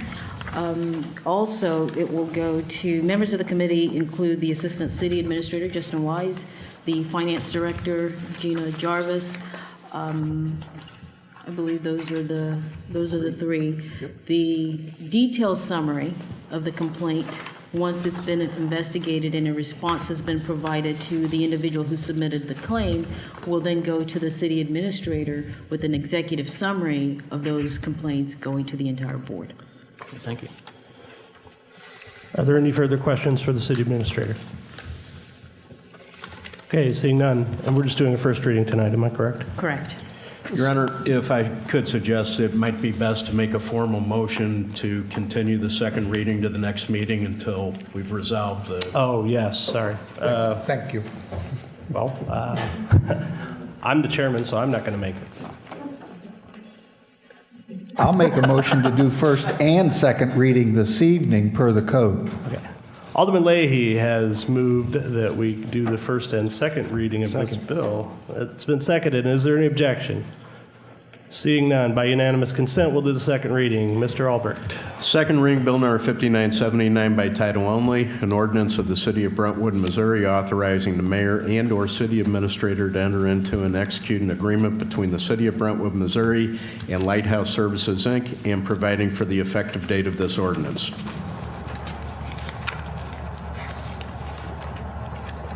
Alderman Leahy. Motion to perfect Bill 5979 into ordinance form, sir. Second. It's been moved and seconded that we perfect Bill number 5979 into ordinance form. Is there any discussion? Alderman Saunders. I was thinking that we were also going to have the city attorney on the list. I know each company recommended different. The city attorney is on the agreement he's on list. the list. Okay, great. Thank you. Any further discussion? Alderman Plufka. Thank you, Mr. Mayor. Could I bring up at this time, my comment which was out of order before, as to question to the city administrator with regard to the logic of this service, given the fact that we have some avenues available currently and that there are no surrounding communities with a similar service? Good question. This request came at, I guess the direction to go out for quotes came at the direction of members of the Ways and Means Committee, and the board ultimately agreed with that. And it was based on the immediate past history of the city going through the subsequent issues with the former city administrator. They felt that there was need for other individuals, elected officials other than the mayor, to be made aware of fraudulent activities or complaints that either employees or members of the public may be noticing throughout our community. Can I ask whether or not, in connection with perhaps the audit that was commissioned in, I believe, 2013, and the response afterwards, whether any of those recommendations or any procedures that were brought into play when you came on board, whether some of those things already accomplished some of what's being done here by an outside vendor? Absolutely. We now have an HR manager that was not present when I was hired. We now have a finance director who has a CPA and has over 20 years of municipal government experience that was brought on after I was hired. So we now have a lot of internal controls and oversight that were not present 4 years ago that we now have. So we have also brought to the attention of the board in executive session a number of irregularities that we have noticed throughout the city, personnel and other things of that nature, and we have addressed them immediately. And is there a process in place internally that would route these concerns to people other than the mayor's office? Absolutely. The first attention should be to the supervisor. If an employee or a resident felt that they wanted to go above that position, they could then go to the HR manager, or they could bring it to my attention, the city administrator, or even the city attorney, or any one of the aldermen. So there is a way to address any one of these issues, and we do find that they are occurring. We do investigate, and oftentimes there is no merit to the complaint that comes in. Thank you, Mr. Mayor. Thank you, Alderman Plufka. Alderman Saunders. My understanding was that Shemarshal Treelor, well, if that's, I get them confused, which one did the Marshall. internal control, that they recommended a third-party vendor, but maybe, it's been a while since I've looked at that report. And then I think the other thinking behind that was that for an employee, it might be easier to go to a third party as opposed to internally to make a report of fraud. Thank you, Alderman Saunders. Alderman Tui. I agree with Alderman Saunders' comments about a third party being beneficial to employees. I'd also like to add, when these hotlines go into place, and we heard a lot about them in 2000, 2001 with Enron and WorldCom, and the reason these institutions implemented them was because they had problems, and no one ever thought they needed to do this before those problems. This city has had problems in the past, unfortunately. This is a way to help mitigate that. I think it gives more confidence to the residents as well. If they know a third party, someone that isn't a peer or employed by the city, has been made aware of the difficulties, that I just think gives more transparency, more confidence, and no one's trying to sweep things under the rug. So, I'm a big proponent of this. Thank you, Alderman Tui. Any further discussion? Seeing none, roll call, please. Alderman Kramer? Yes. Alderman Leahy? Yes. Alderman Lockmiller? Yes. Alderman Bannister? Yes. Alderman Plufka? Yes. Alderwoman Saunders? Yes. Alderman Slusser? Yes. Alderman Tui. Yes. Bill number 5979 is now ordinance number 4635. Okay, the next item on the agenda is number 9F, Bill number 5980. Mr. City Attorney, first reading, please. First reading, Bill Number 5980, by title only, an ordinance amending Section 110.400 of the Code of Ordinances of the City of Brentwood, Missouri, by repealing Section 110.400 as it relates to introduction and reading of bills, and adopting in lieu thereof a new Section 110.400, providing for the current maintenance of this code, providing for the repeal of all conflicting ordinances, and providing for the effective date of this ordinance. And Mr. City Attorney, we don't have a synopsis on this one, but I'd ask you to just state in your own words what the effect of this ordinance would be for the board, please. Well, I prepared this in connection with resolution number 1033 concerning the order of business. It's my understanding that the board as a body would like to defer many bills to a first reading at one meeting and a second at a subsequent. However, if you read our ordinance, there was some language in there that would, by implication, indicate it was presumed to get two readings unless a specific motion was made to continue it to a later meeting. In order to avoid any confusion, I thought it was in the best interest to remove that language. And this language now is verbatim what the state statute reads. Are there any questions for the City Administrator? Alderman Leahy. Thank you, Your Honor. The reason we currently have Section 110.400 is because half the year we only have one meeting per month. By default and staggering, during those 6 months where we only have one meeting a month, you could be pushing out conditional use permits and different contracts and stuff out for another 60 days before this board really gets to it and approves it. This current bill takes away the default of allowing first and second reading in the same night and automatically defaults it to a staggered. The current code allows the board to make the motion as the case arises and a majority of the board agrees to stagger the reading. I think we would be doing the city disservice by altering that code by passing this bill and the resolution at this time. If I may respond. Well, I'm not sure that was a question. So at this point, I'd like to limit the discussion to questions. When we have a debate on the merits, we can do that after the second reading. So sorry about that. That's all right. Alderman Plevka. I do have a question.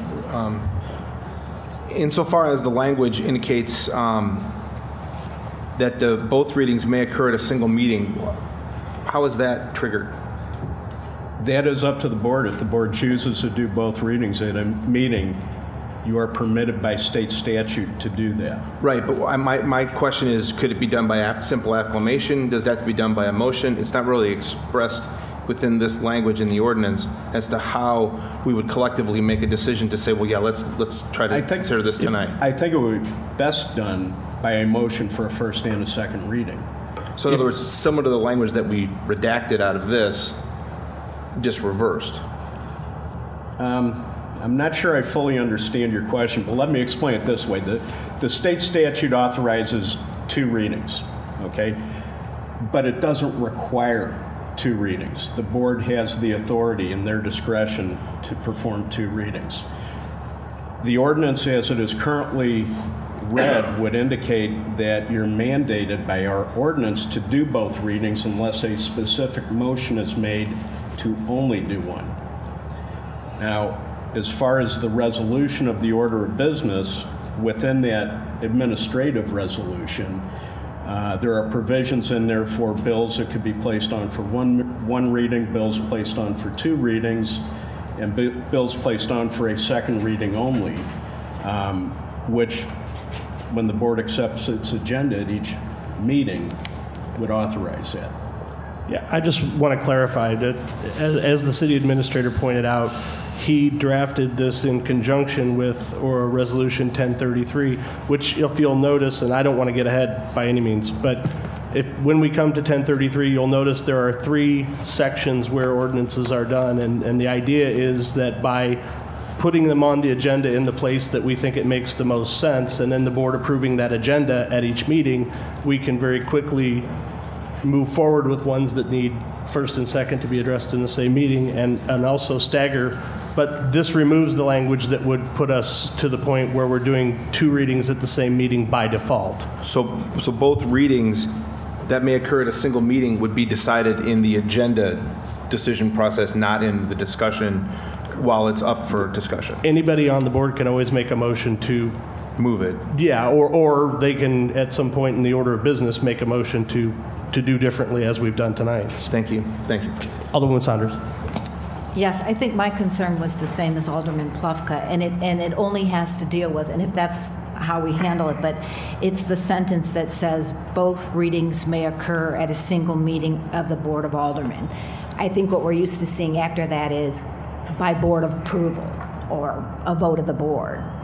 But you're saying that it's appropriate just to leave it like that. Is that what you were thinking, Alderman Plufka? That language is actually straight out of the state statute. Okay, Yeah. so... Mr. City Administrator, am I correct on that? That is correct, Your Honor. Thought so. Any further questions for the City Administrator? City Attorney. Okay. Mr. City Attorney, a second reading, please. Second reading, Bill number 5980 by title only, an ordinance amending section 110.400 of the Code of Ordinances of the City of Brentwood, Missouri by repealing section 110.400 as it relates to introduction and reading of bills and adopting in lieu thereof a new section 110.400 providing for the current maintenance of this code, providing for the repeal of all conflicting ordinances, and providing for the effective date of this ordinance.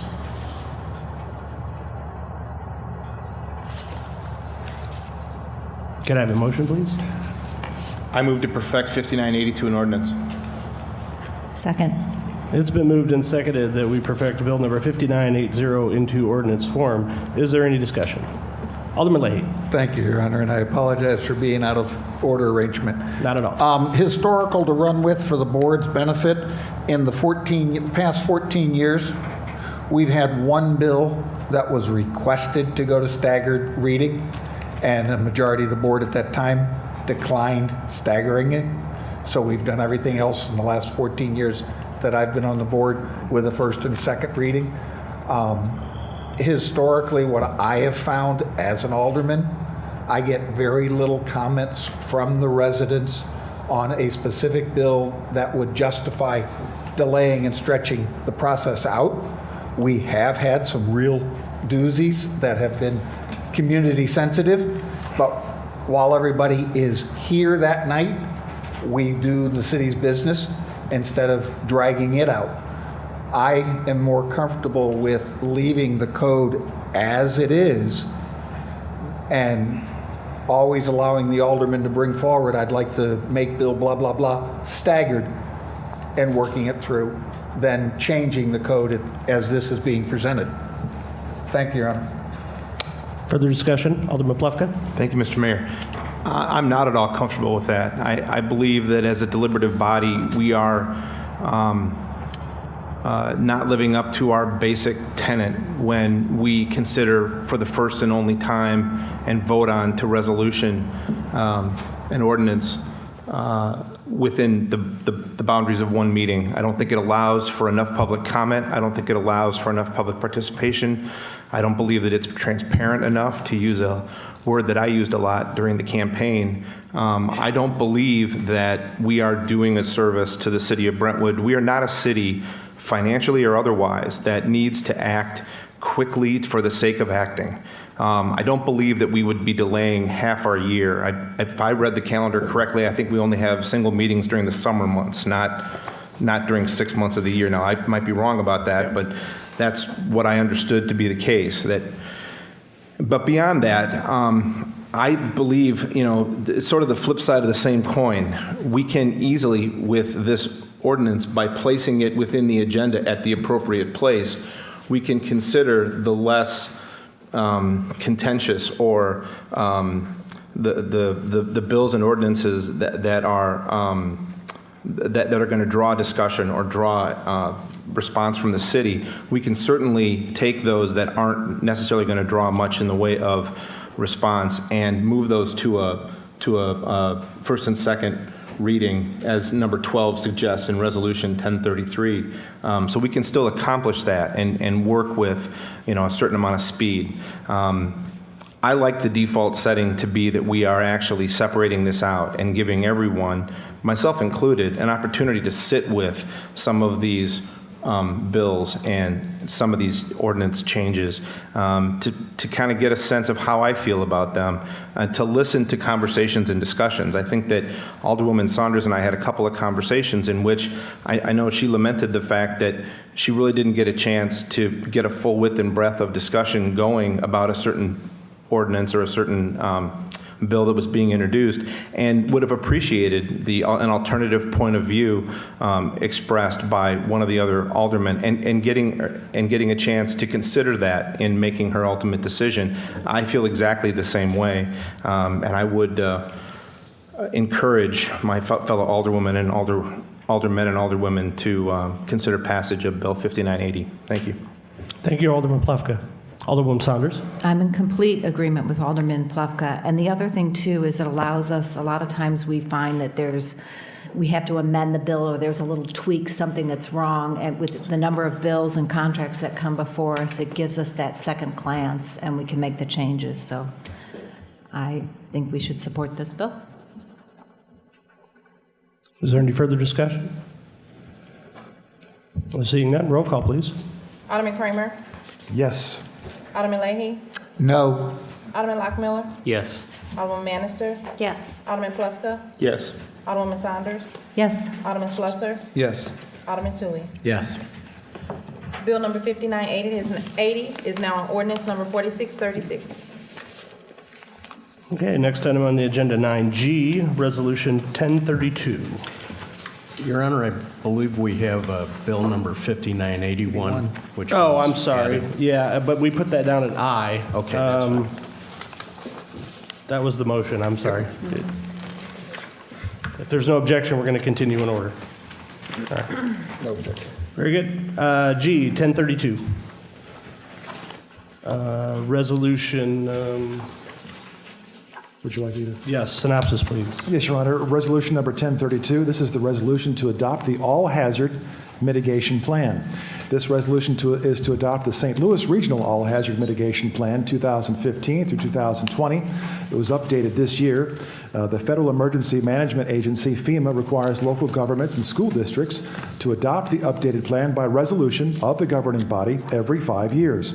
By adoption of the plan, the city is to be eligible to apply for federal or state financial aid, that for assistance in implementing pre-disaster mitigation projects within the city of Brentwood. Our Public Works Committee members have voted unanimously in recommending approval of Resolution 1032 with a positive recommendation. Thank you, Alderman Alderman Kramer. That's all right.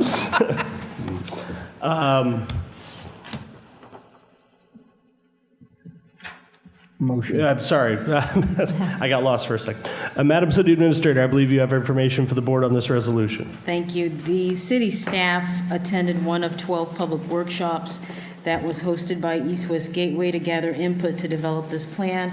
The city has always participated in the update of the all-hazard mitigation plan back in 2004 and again in 2009.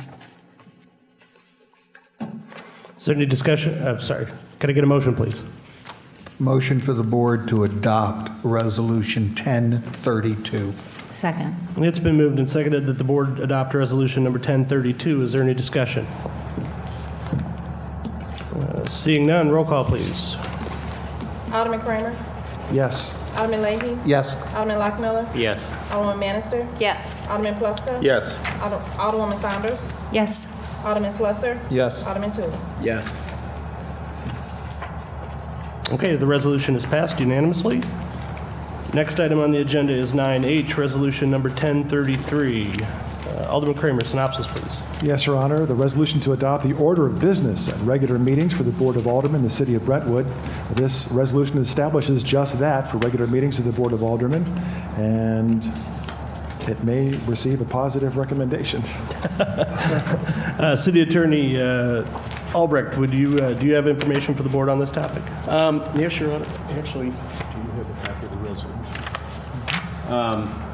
These changes were made, I believe, in conformance for what was expressed to me as a desire of the board to be able to stagger the readings of several ordinances, but still have the ability, in case of need, to do 2 readings in one meeting for those ordinances that would require a second reading for immediate action. I believe there was also, we've added in there something concerning announcements, which things such as the dates of ward hearings or meetings and that, which are probably more appropriately handled there than as a matter of new business before the board. Okay. Are there any questions for Attorney Albrecht? Alderman Lockmiller. Attorney Albrecht, on line 11A, when there's a second reading only, is there no discussion then? That would be up to the mayor as the presiding party, but typically the discussion's been held after the second reading. There actually would be discussion following a motion to perfect the ordinance. Alderman Saunders. I would like if we could add 8A and 18A comments from the alderman. I'm going to take that as a motion. Oh, I'm sorry, I will. Thank you. Let me see if I can get this right, or I'll make you restate it. It's been moved that we add item 8A, aldermanic response, and item, I'm sorry, what was the second number? 18A, 18A, aldermanic response, limited to 3 minutes. limited to 3 minutes. So that's a motion for an amendment to the resolution, I second it. and it's been seconded. So it's been moved and seconded that the resolution be amended to include items 8A and 18A, aldermanic response. Is there any discussion?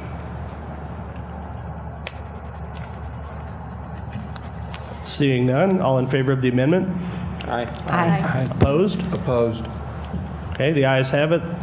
The resolution stands amended. Alderman Kramer. Yes, Your Honor. We had an example this evening under number 7, bids. Would it be possible, or could it be appropriate for us to, after the word bids, put read only, so that any board would know that that's not an opportunity or not the time for the adoption City Attorney Albrecht. There are circumstances where we do have bids where there may not be a contract that'll come in the form of an ordinance, and on those instances, you're still going to need to formally approve the bid. Okay. Thank you. I think that may be more of a case of your mayor's inexperience than any systemic problem. Okay. Alderman Leahy. I would like to go back, if I could, under 11A. We did agree to put in discussion after perfection of bills. Was that what Mr. Lockmiller asked, and that was the answer? No, it was my understanding that Alderman Lockmiller asked a question, would there be discussion? And I said that typically discussion would follow a motion to perfect an ordinance, a bill. So yes, there will be discussion after 11A on the resolution, which 11A would be the perfection. Are you asking if the resolution has been amended? I mean, that's where I'm headed. I don't think we've made a motion to nobody include did, no. discussion. Okay, then may I make that motion, Your Honor, that 11 be open to 11B, that after 11A, perfection of the bill, that discussion would take place? Is that necessary? I don't think that motion, I don't think that amendment is in order, and let me explain why. Okay. Discussion can only take place if there's affirmative action before the body. So unless somebody moves to perfect the ordinance, I don't think it's appropriate to have any discussion. Do you see what I'm saying? I do, but that's where, okay, I see what you want to do. Because of 10 and 12, going through questions by aldermen and questions and perfection of bills, in here you just have the perfection, but we have no discussion or anything in it. I'm just trying to understand the formatting that you would like to carry the meeting. Will there be, after the second reading only, perfection of the bill, would there be a discussion of that bill then? I guess what I'm saying is I believe that perfection of the bill includes debate upon the bill, and that would necessarily involve discussion unless the board chooses not to discuss it. Thank you, Your Honor. But that's just my interpretation. I don't want to... You're the chair, and Well, yeah. I don't want to put you off making an amendment if you feel like you need to. I'm just trying to get a handle on the formatting that you would like to have to run the meetings, so that we all get on the same page. Okay. Alderman Plefka. Thank you, Mr. Mayor. It's my understanding to Mr. Leahy's comment and question that every time it mentions perfection of the bill, the process of perfection, and I believe involves discussion. And so where it's mentioned under 12C and when it's mentioned under 11A, those headings contemplate conversation and discussion. I think maybe the confusion is that the questions by Alderman, and I made this mistake earlier when I questioned our city administrator at a time that wasn't called for in questions. And so I think question and debate are two different things, and I think perfection of the bills contemplates debate. Alderwoman Saunders. So perfection of a bill just means we have a first, a second motion, discussion, and then roll call. Absolutely. I think that's right. Okay. Is there any further discussion of the resolution as amended? Seeing none, before the board is resolution number 1033 as amended. All in favor, say, roll call, please. Let's do it by roll call. Your Honor, I believe we already had a vote by... Only on the amendment. Only on the amendment. okay. Yeah, we're now back to the main motion, which is 1033. Unless I'm mistaken. Nope. Yeah, but we haven't done the. We're on the main motion. Right. So, calling for a roll call vote. Now before the board, let me state that one more time, just so we're clear.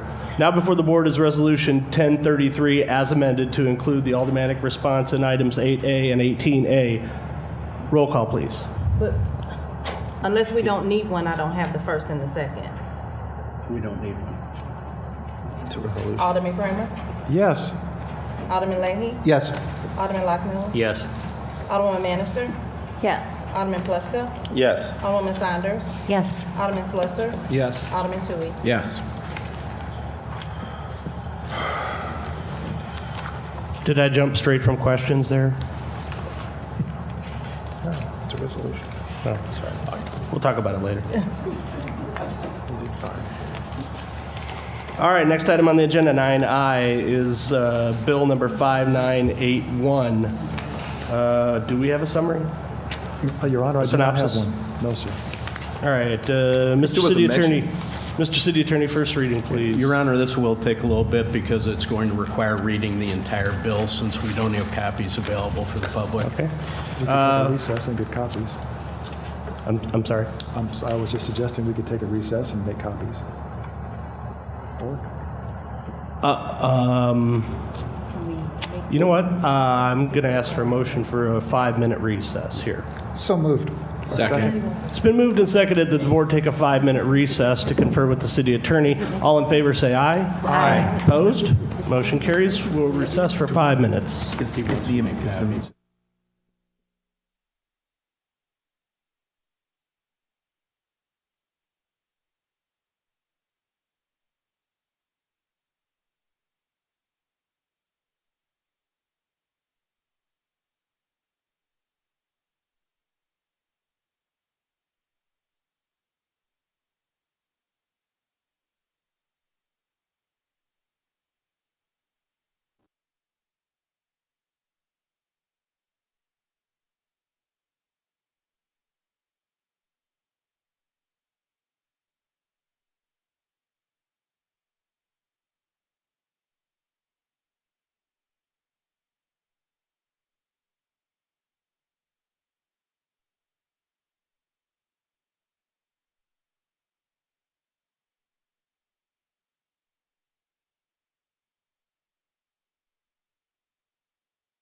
Calling all callers.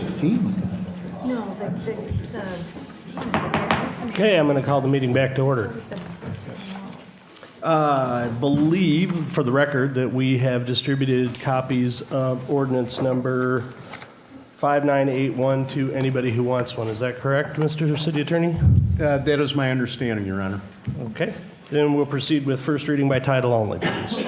First reading, bill number 5981 by title only, an ordinance amending section 110.270 of the Code of Ordinances of the City of Brentwood, Missouri by deleting sections 110.270A, appointment, and section 110.270B, members, number, and requirements in their entirety, and replacing them with a new section 1.270A, appointment, and 110.270B, members, numbers, and requirements in their entirety, providing for the current maintenance of this code, providing for the effective date of this ordinance, and providing for the repeal of all conflicting ordinances. Okay, we have a synopsis, please. Your Honor, I do not. I apologize. I have no synopsis. Okay. Well, there are no questions. Your Honor. Alderman Leahy, for what purpose do you rise? For clarification on procedural. Okay, state your question. Your Honor, I'd like to make an understanding if Bill 5981 is doing a first and second reading this evening, or can we entertain a motion to stagger Bill 5981 to a first reading this evening and a second reading at the preceding meeting? Which is it? I think that's a very good question. I will refer that question to the board. So if you'd care to make a motion. I would like to make a motion to the board to entertain doing a staggered reading of Bill 5981. Second. Okay, it's been moved and seconded that we do bill number 5981 in a staggered reading. And by that, I believe we mean to have the first reading at this meeting, which has just occurred, and to take up the second reading at the next regularly scheduled meeting of the Board of Aldermen. Okay, that's been moved and seconded. Is there any discussion? Alderman Leahy. Your Honor, by hopefully passing that motion, there is a problem with the June meeting that I would like the board to entertain, potentially calling a special Board of Aldermen meeting in the front half of the month of June. Okay, thank you. Alderman Kramer? Your Honor, question regarding that motion. Is the clarification of the motion in addition to the already scheduled meeting or in replacement of the meeting in June? I didn't hear any clarification to a motion. I'm asking for clarification. I don't understand what the motion was. Well, the motion that's currently before the board that's under discussion is to do a staggered reading of bill number 5981, Okay. with the first reading having occurred at this meeting and the second reading to occur at the next regularly scheduled meeting of the board. Okay. And his other comment is not a motion. It was a comment during discussion as far as I can tell. Correct. All righty. Alderwoman Saunders. What is the problem at the June meeting? I'm sorry. The comment was there's a problem with the June meeting. I'm just asking, what is that issue? Alderman Leahy, would you like to clarify the problem with the June meeting? I have a problem, Your Honor, that I will be out of town on vacation and would like to be here for this bill. Alderwoman Saunders, does that answer your question? Thank you, Mr. Mayor. Is there any further discussion on this motion? Seeing none, all in favor of the motion to stagger the reading of 5981, first reading having occurred at this meeting, the second reading to take place at the next regularly scheduled meeting of the Board of Aldermen, say aye. Aye. All opposed? Motion carries. City Clerk, will you add that to the agenda for the June 15th meeting, please? That brings us to reports of committees. The first report is 11A. Oh, sorry, accounts against the city, my bad. That's right, Your Honor. You have before you a warrant list dated today in the amount of $134,089.19. I'd like to make a motion to approve the warrant list as submitted. Second, Your Honor, let's pay some bills. It's been moved and seconded that the warrant list be approved as submitted. Is there any discussion? As seeing none, all in favor? Aye. All opposed? Motion carries. The warrant list is approved as submitted.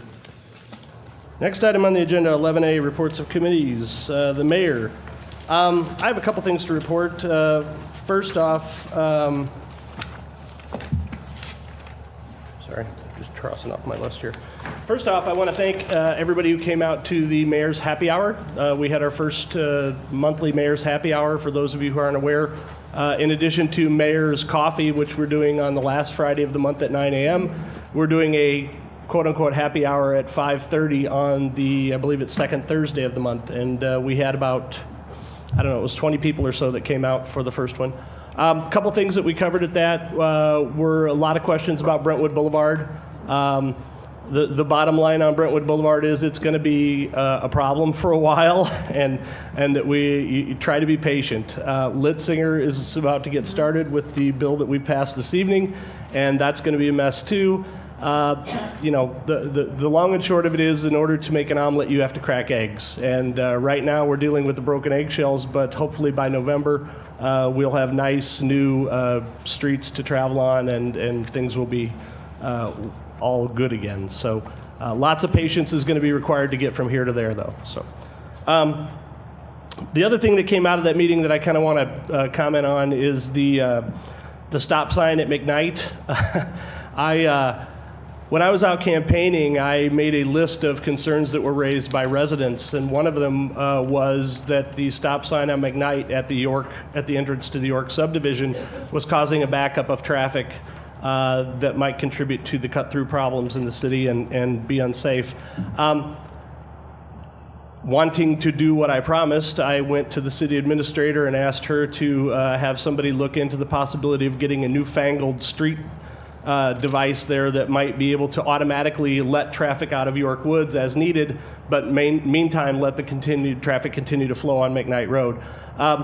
What I didn't know is that there's been a considerable amount of research and discussion on this topic already, and far more than anything that I could have imagined. So I certainly didn't mean to reopen all of that, and more than a few residents has reminded me that told me that that's already been done. So that was me and me alone trying to be a good and faithful candidate and follow up on things that people brought to my attention. And now that I see that it's been well vetted, I have no intention of pursuing it any further. So there's that. The next thing I'd like to do is, pursuant to state statute, Missouri Revised Statute number 79.010, the Board of Aldermen is required to elect one of its own members to take the position of acting president of the Board of Aldermen. Here in Brentwood, that position has sometimes been referred to as the mayor pro tem, although there isn't anything in the state statute that calls out a position called mayor pro tem. So in keeping with the state statute, we're going to call this position the acting president of the Board of Aldermen. And I'd like to go ahead and call the election of that position. In keeping with the custom of this board, nominations from the chair have been accepted for that position. And I'd like to begin the nominations by nominating Alderman Toohey for the acting president of the Board of Aldermen. Are there any further nominations? Alderman Plefka? Thank you, Mr. Mayor. I'd like to nominate Maureen Saunders for acting president of the Board of Aldermen. Are there any further nominations? Alderman Kramer? Yes, Your Honor, I'd like to nominate Alderman Leahy for president of the board, acting president of the board. Alderman Leahy? Your Honor, I will ask the board not to consider me for the position.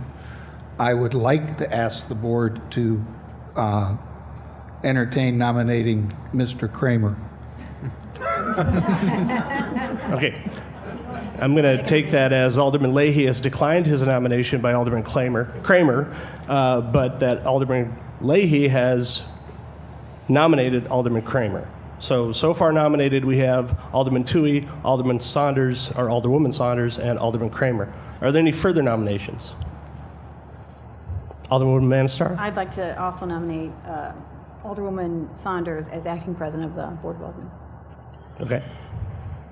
Any further nominations? Seeing none, we'll close nominations. I'd like to then proceed to debate. Are there any discussion about the acting president of the Board of Aldermen? Alderman Plefka.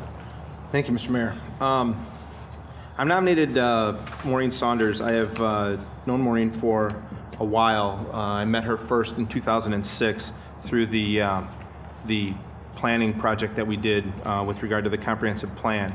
And I've known her since as my alderwoman for a number of years. We have not always agreed on every issue that's come before the Board of Aldermen, but I've always been impressed with her diligence and with her desire to want to fully vet and to bring quite a bit of hard work to the job of alderman. I believe that she's represented our ward well, and I believe that she would bring that same diligence and that same hard work to the office of the acting president of the Board of Aldermen. Thank you. Thank you, Alderman Plefka. Any further comment? Alderman Leahy. Justify why. I'm declining being considered because realistically, I think the position needs somebody that can build a better consensus than I can.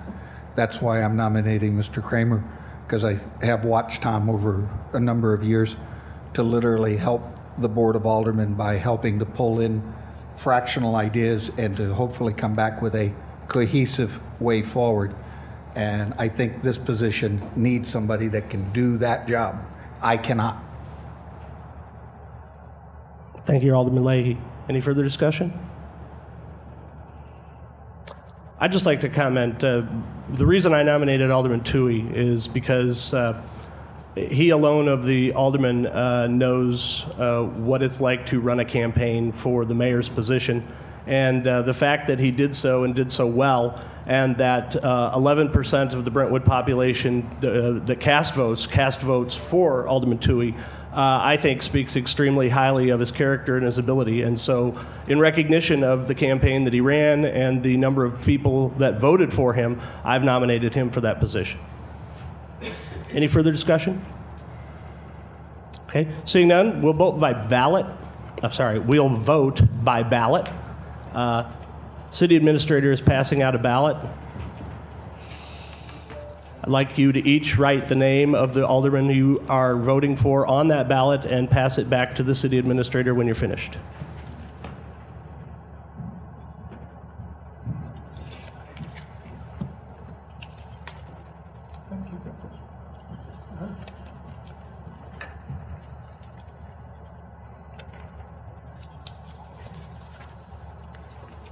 This isn't like Survivor, that the person with the most votes has his flame clipped out, right?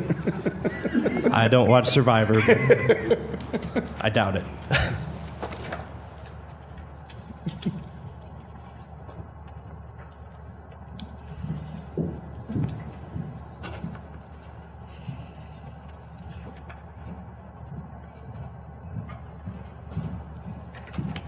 And I'd ask the City Administrator to please tally the votes and announce each candidate by alphabetical order and the number of votes that that candidate received.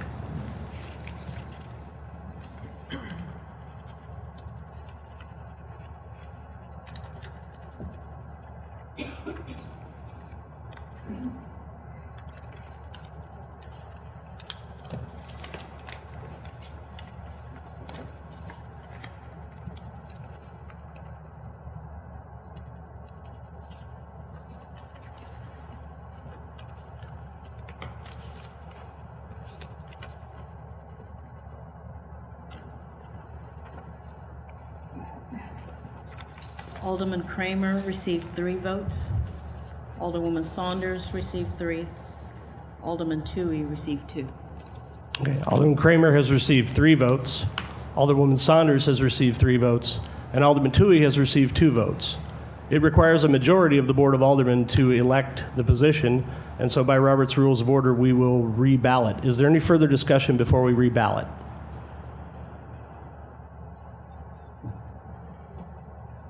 Seeing none, Madam City Administrator, will you pass out the ballots?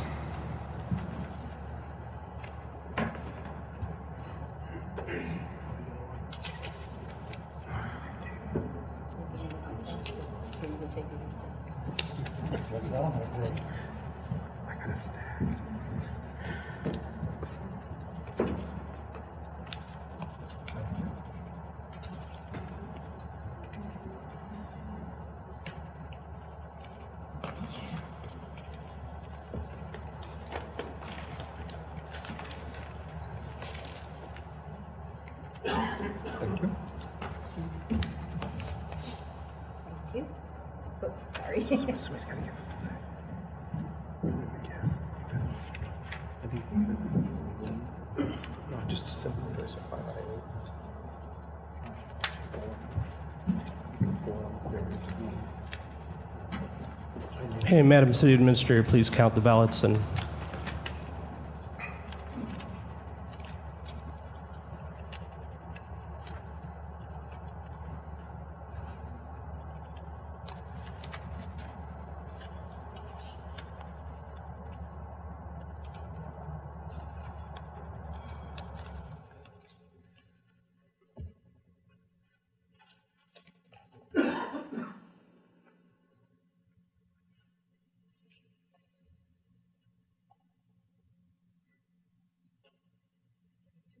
Alderman Kramer received 4 votes, Alderwoman Saunders 3, Alderman Tui 1. Alderman Kramer has received 4 votes, Alderwoman Saunders has received 3 votes, and Alderman Tui has received 1 vote. As I said, it takes a majority of the Board of Aldermen to be elected to the acting president position. We'll reballot. Is there any discussion before we reballot? Seeing none, Madam City Administrator.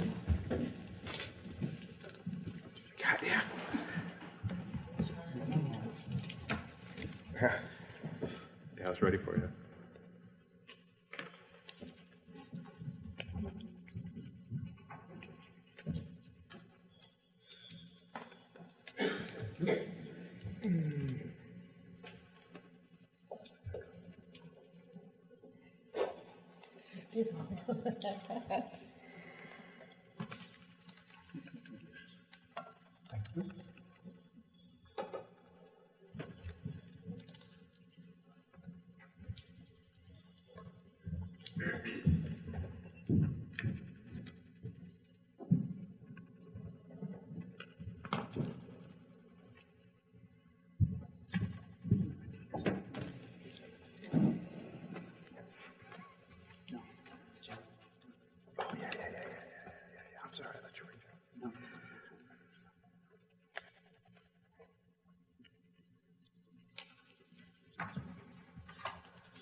Alderman Kramer received 4, Alderwoman Saunders 3, Alderman Tui 1.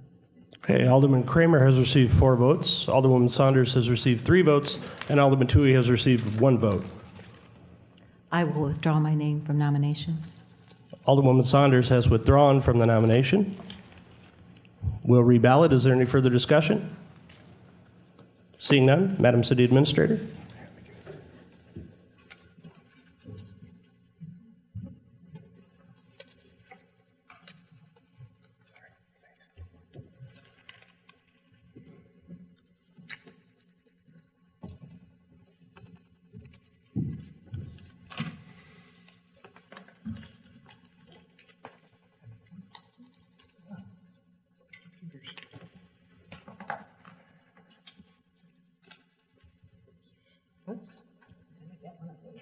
Just to point out to the board, withdrawn means you should only be voting for either Alderman Kramer or Alderman Tui.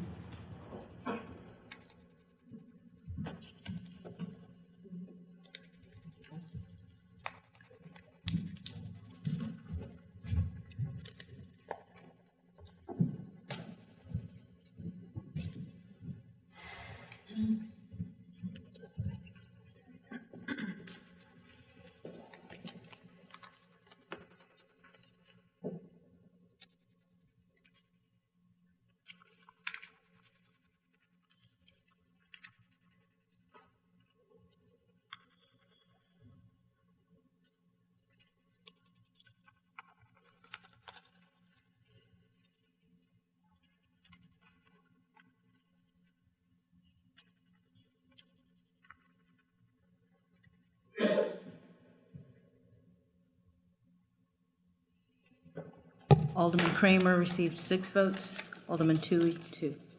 All right, Alderman Kramer has received 6 votes. Alderman Tui has received 2 votes. Alderman Kramer has been elected the acting president of the Board of Aldermen.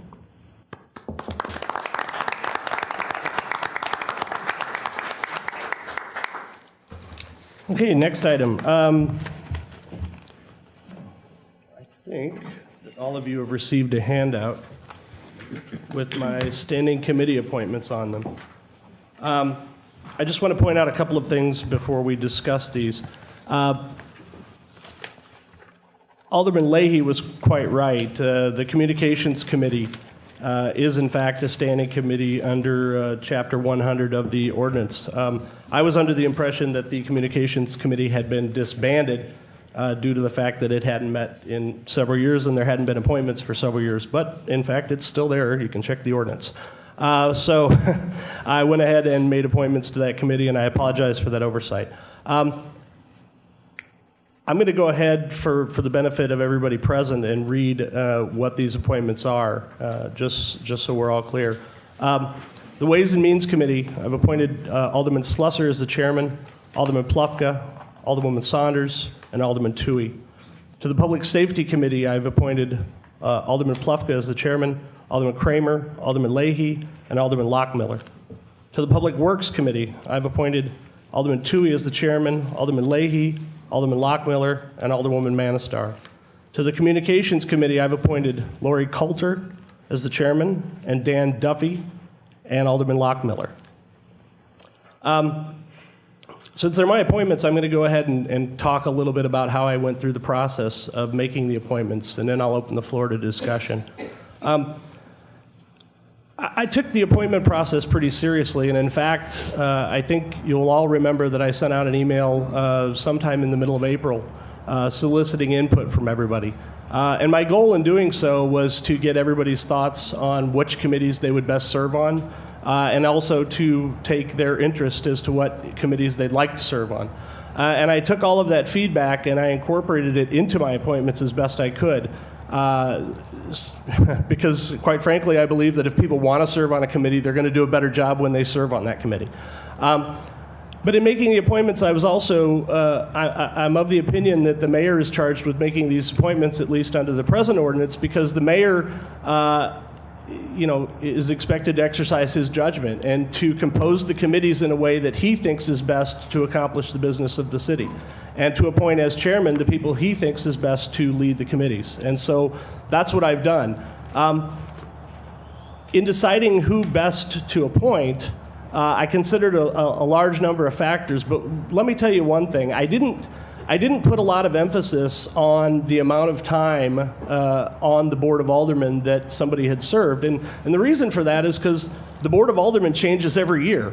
And quite frankly, in a lot of places, the mayor changes every couple years as well. So I assumed that the voters who have elected these officials that sit in front of you did a good job, and that any one of them was fully qualified to serve in any capacity to which I could appoint them.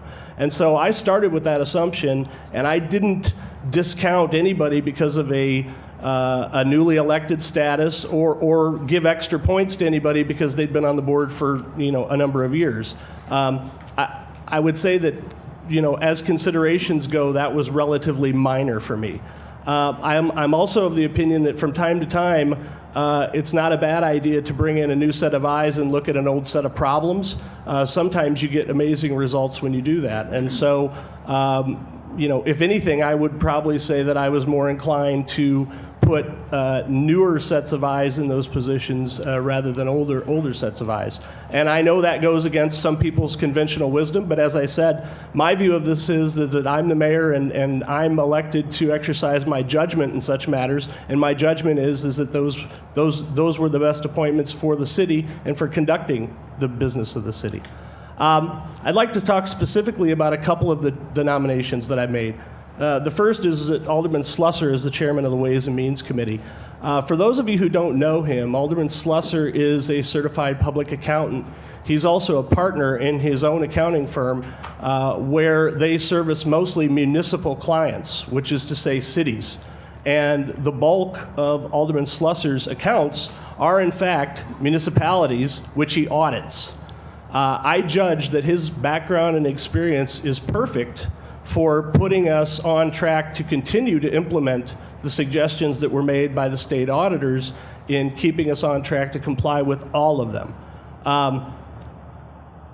I understand that he doesn't have a lot of experience on this board. As I said before, I think that's far outweighed by the fact that he is a certified public accountant, he's an owner of his own firm, and day to day, he audits municipalities just like us. I think his background and experience are perfect for that position, and that's why I nominated him. Similarly, Alderman Plufka is a licensed attorney in Missouri. He is a member of his own practice, and he spends his days adjudicating workers' compensation claims, negotiating and adjudicating claims. In addition, he served for 6 years on our Planning and Zoning Commission with distinction. I think that his background and his experience on the Planning and Zoning Commission far outweigh any newness that he might have on this board or any other. And I put very heavy reliance on that professional background and his professional experience and expertise.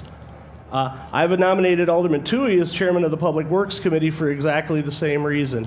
Alderman Toohey served on the board for a number of years. He also ran an outstanding campaign for mayor, and I think he's highly qualified to handle the Public Works Committee and the tasks that they do. So with that, I'm going to open discussion on these nominations, but I want to make it clear the nominations are not subject to amendment. So they're not to be changed unless I change them. There's discussion on these appointments and these appointments only. You can discuss them. I'd ask you to remember that we're talking about people who are in this room, and so if you have any negative comments, to keep them as impersonal as possible. Thank you. Alderwoman Saunders. I just want to read the code. That's it. I don't want to discuss. At the first meeting of the Board of Aldermen after each annual election, the mayor shall appoint the chairman and members of all standing committees. Such appointment shall be made with the advice and consent of a majority of the board members of the Board of Aldermen. Nowhere does it say that the mayor shall, if it was, as he told me, they're my appointments and I'll make them. If that's the way it was to be read, it should say, the mayor shall appoint the chairman and members of the standing committees. End of sentence. Thank you. Alderman Plufka. Mr. Mayor, thank you. I want to be careful how I say this because I'm one of the people that we're all talking about, but I have to say, I think we're reading too broadly the notion of advice and consent, to be honest. On this board, we have the legislative branch of our municipal government, represented by the 8 of us. He's the executive. He's the only member of the executive represented here tonight. If we had Judge Dignam here, we'd have the judicial branch as well. There is a separation of powers, and it's a separation of powers for a good reason. Statute 79, which empowers us to act as a fourth-class city and enables us to act as a fourth-class city in the state of Missouri, clearly indicates that the power of appointment rests with the executive. It certainly will be advice and consent with the legislative branch, and that's precisely what we should have done last meeting, and it's, I hope, what we do tonight. I don't want to belittle that or to take anything away from it, but I do believe that there is an implicit hierarchy involved here, that however much we want as a body to lend our stamp of approval or disapproval to the collection of appointments here, I don't think we're paying enough attention to the fact that the only person to stand for citywide election on this dais is our mayor. He's the only one who was voted, who received votes from all 4 wards. No one else can say that, including myself. And I believe that does give him the authority to do what he's doing here tonight. And I believe that it mandates among us, at least to some extent, a bit of deference when it comes to the logic of those appointments. You may disagree with him, but simply because you disagree does not mean that you are impelled to vote against it. I believe that within that difference between disagreement and voting it down, I believe that's where we exist right now with this potential, I hope, maybe tonight, maybe not, with regard to some sort of compromise that can get us moving forward. Because as I understand it, and I might be wrong about this, but as of the end of this month, I believe all existing appointments fall away, and there will be no, if there is not some resolution to this issue, we will be without anybody on any of the committees come June 1st. Thank you, Mr. Mayor. Thank you. Alderman Saunders? Alderman Plufka, I know what you're saying, and I take that under advisement, and I do believe it's good advice. I have always been one that really thought that we should switch from being a fourth-class city, because there are appointments also, such as the appointment of officers and chiefs and so forth, that when you read that appointment, it's inherent for most people that it is appointment by process, which means there's a process, there's checks, background checks, who's most qualified, who's best qualified at the best price. And I have always said that we needed to get away from these appointments, that they needed to be more, some of the situations with employees need to be hired by professional staff that have gone through and, have looked at candidates and so forth. And so down the road, I've always championed that maybe we should become a charter city, and that way too it gives the public more leverage, because the Constitution, the body of the ordinances, can't be changed so easily without going to a vote of the people. But for now, I will agree with you, it is appointment with advice and counsel, and I was hoping that there would be more discussion, more give and take, not this is it and there will be no change. But that's what I've been told with every meeting that I've had, and that's a disappointment for me. But again, as you said, he is the mayor. Alderman Kramer? Yes, Your Honor. Thank you for the floor. I appreciate the fact that some of my co-alder people have not gone through this process before. And I can appreciate and realize and remember the newness that I had myself once upon a time. However, there are some of us who have gone through a process like this a number of times, and this is an opportunity for us to perhaps venture forth and do things a little bit differently. And here's what I mean by that. There has been in the past, which is not a comment on the present, but there has been in the past a tendency towards a political agenda and a lack of balance of representation by ward. The lack of balance being the key word there, and a lack of representation. And I can recall that for the last 13 years. There has been, I guess, a more emphasis, a greater emphasis, or a greater amount of thought on perhaps an agenda rather than what is for the greater good of the community, what is for the greater good of the city. As I take a look at tonight's appointments, why they all seem to have value, and I cast no aspersions on my fellow alderpersons, I can see from right off the bat that the Public Safety Committee and the Public Works Committee, each of them have 2 representatives from Ward 3, no representatives from Ward 2. Except for Public Works, there's a representative from Ward 2, but not from Ward 1. I think that we have, with all of the talent that exists here, whether we ran for election or whether we didn't run for election, I think we each bring something different to the table. For example, the Ways and Means Committee, it's not just the means, it's also the ways. There are many things that come through that committee that have nothing to do, or not as much to do, with accounting or certified public accountants, or for that matter, math. Sometimes it has to do with an ordinance. And I don't know exactly why our code is written the way that it is, but it is set up that way. So Ways and Means is a special committee. I don't need to be on that committee. I don't need to be on any committee. But what I do seek is balance for the city, and perhaps a new direction, differently from what we've had in the past. I am familiar with the language that has been proposed in one of the bills that's going to be before us, I guess, in the not too distant future. That apparently addresses the topic of equality, or the balance of representation from ward by ward. And specifically what I mean by that is ward number 1, 2, 3, and 4 on each of the committees. regardless of who turns out to be chairman. The Communications Committee, I understand, should be set up the same way. Perhaps there's a need for a further agreement on that topic. But my hope is that if we do get a chance to delay this perhaps further, we do have some time for a special Board of Aldermen meeting this month, which can be called. Perhaps that's an opportunity. In the meantime, if this is the final and last option as presented by the mayor, I'll have no choice but to vote no, if for nothing else, because of the lack of balance from ward to ward. Thank you. Thank you. Alderman Leahy.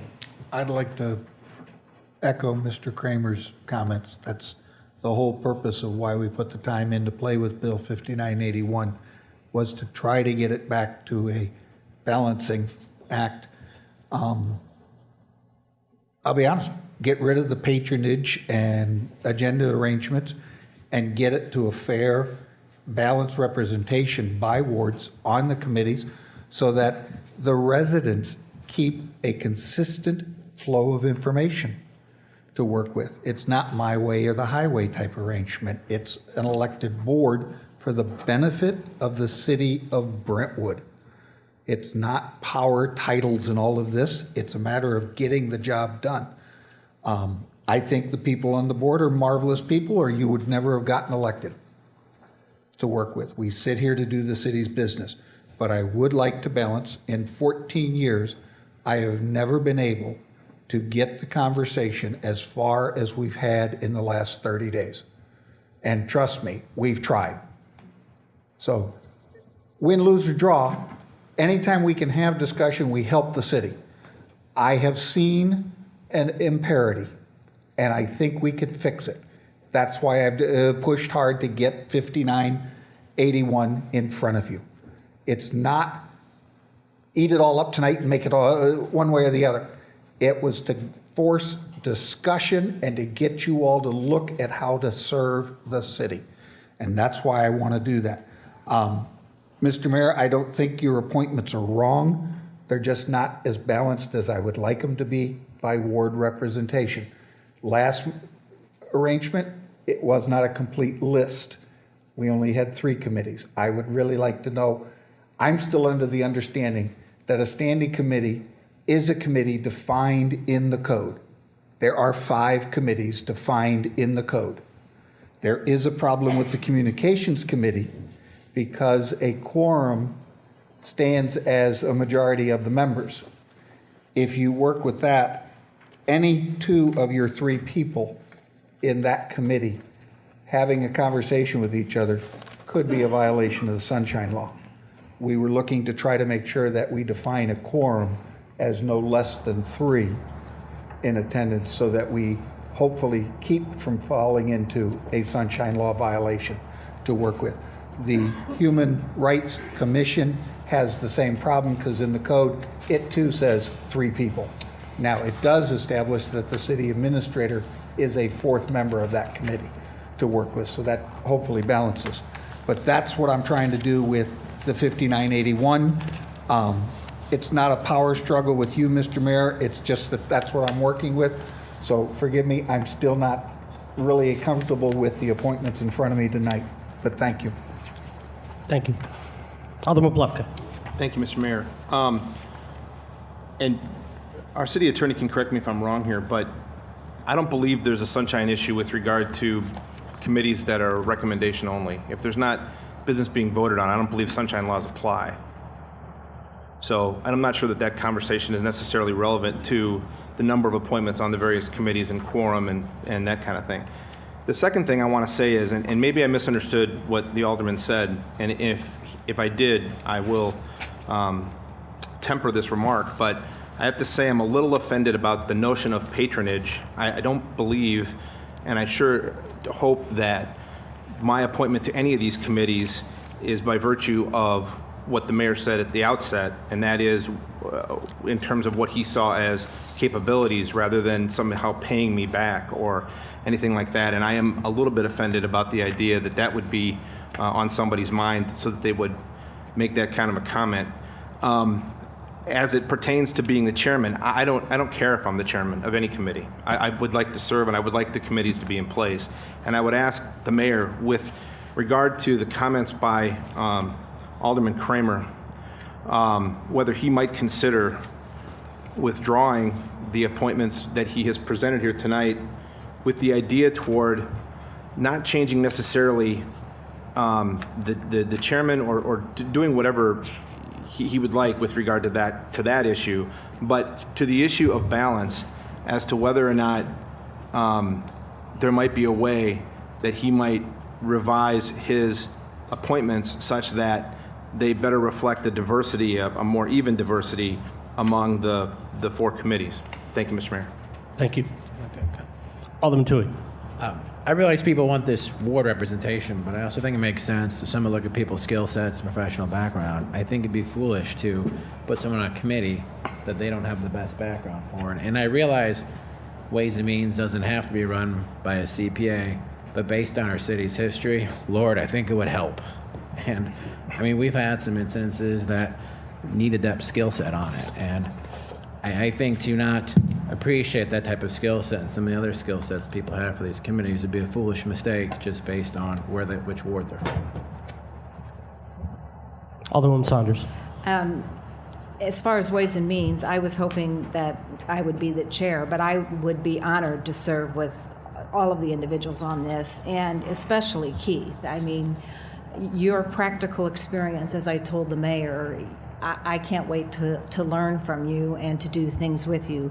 My reason for wanting to be chair was that I had brought forward a lot of the things with the state audit and a lot of the financial practices, and you weren't present at that time or at those meetings, and I felt like I had experience to know what items we kind of needed to tackle right now. But we would all be working in tandem, and your expertise would be invaluable. But if that's said, and you are the chair, I will equally work just as hard with you, because I've heard comments you've made about, working in Hazelwood and the lights not being on, and knowing about the actuarial report that's coming above, and I know that you have the qualifications to be on that committee. So it was just something that I had kind of wanted to see through. I was one of the first aldermen with Cindy Manister and also Alderman Tui to be a 4-year term, and this would be 1-year term, and then was thinking the second year, then you still had another year and you could, but I'm glad we're having the conversation, and I look forward to working with everyone. I mean, I really do. I'm excited about trying to get some changes made this year, and have been since the day of the election. So I have mixed emotions about what Alderman Tui said. If you can do ward representation and still get good experience on the committees, I support that. But if that's not possible, you do still need somebody that has some of that expertise, the lingo and the language in that particular. Like, for instance, me with Public Works, I read, I understood, but I often deferred to Keith Robertson with construction and contracts and that thing. So if you can have both, that's ideal, but you do have to have at least someone on there with some of the proper experience for that committee. Thank you. Any further discussion? Alderman Leahy? Oh, sorry. Alderman Lockmiller hasn't had a chance. I'm happy to see we're resurrecting the communication committee, because we all kind of campaign on being transparent, and I think that's a good place to start. But I don't know who these other two individuals are. Or do we have any background on them? Or We do, and I thank you for pointing it out. I had meant to mention that earlier, and I clean forgot. So let me share the information on the two citizens that I've nominated to the Communications Committee. Lori Coulter is a resident of Ward 3. She is also here in the second row. Lori is an entrepreneur. She's the owner of Lori Coulter Designs, a very successful clothing design company, and her role at that company is primarily chief marketing officer, and she's done some excellent work in that regard, and that's why I've nominated her to be on the Communications Committee.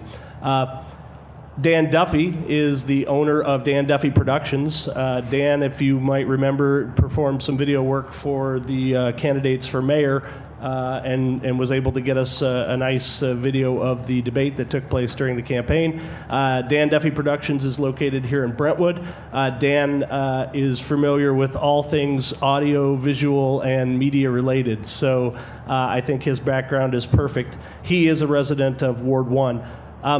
Let me also just say that in general, I am highly supportive of having citizens serve on committees, especially the type of committees that we have. Had ordinance permitted it, I would have appointed citizens to each of the standing committees, Ways and Means, Public Safety, and Public Works. Unfortunately, the current ordinance does not provide for that type of arrangement. But I am very happy to appoint 2 citizens to the Communications Committee. Let me also say that because of the way our cities are structured and in my discussions with our city attorney, I do not believe that there is any sunshine consideration to be with regard to the number of committee members that we have. So I may be wrong about that, but that's my belief, and that's why I've nominated people in this way.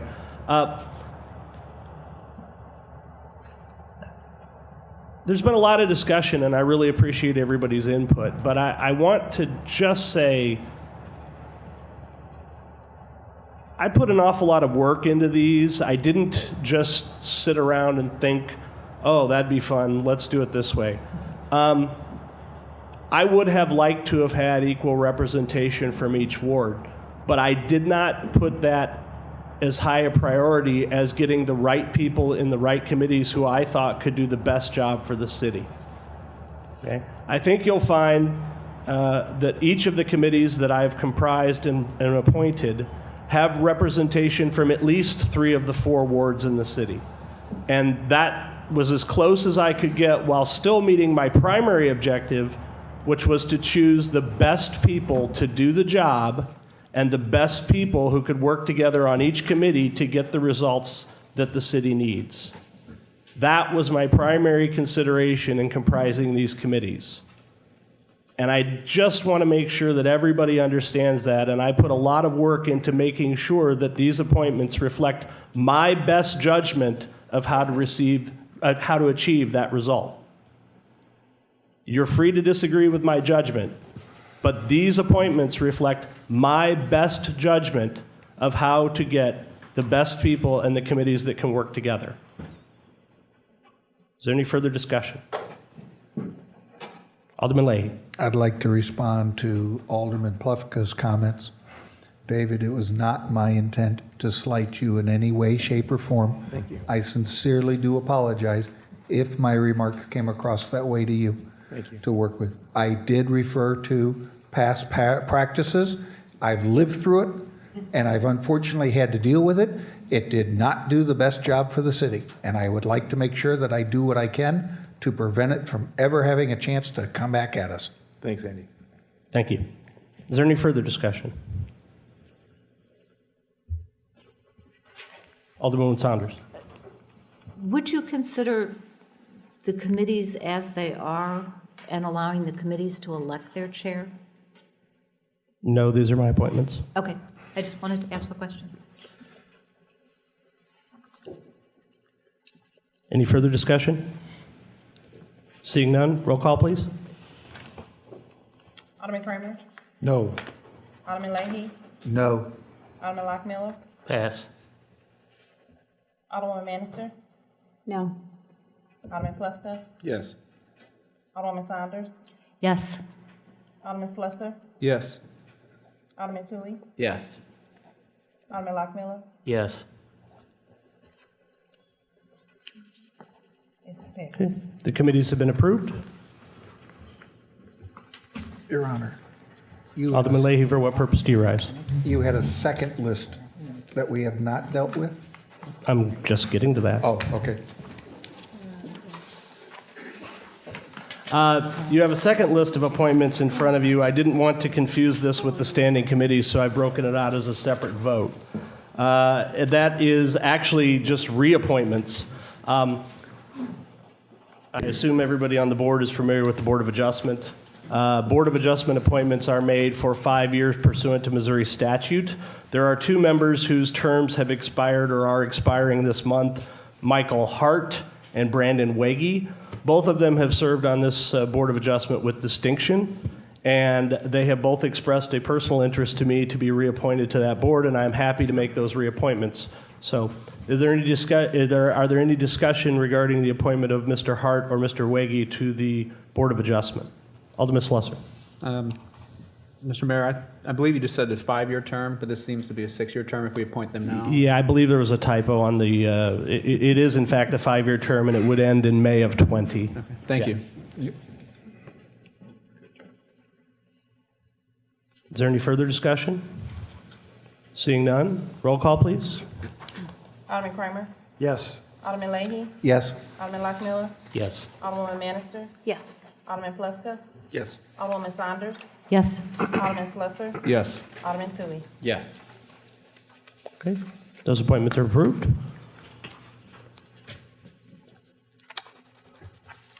That concludes the mayor report. I'm told that we do not have a report from the Public Safety Committee. Alderman Saunders, do you have a report from Public Works?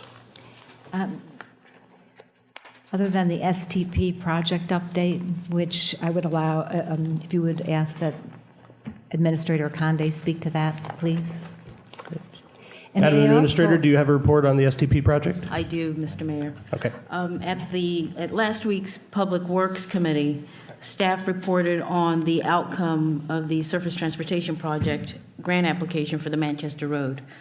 At the direction of the board, we submitted an application for sidewalk, curb, and pavement condition improvement earlier this year.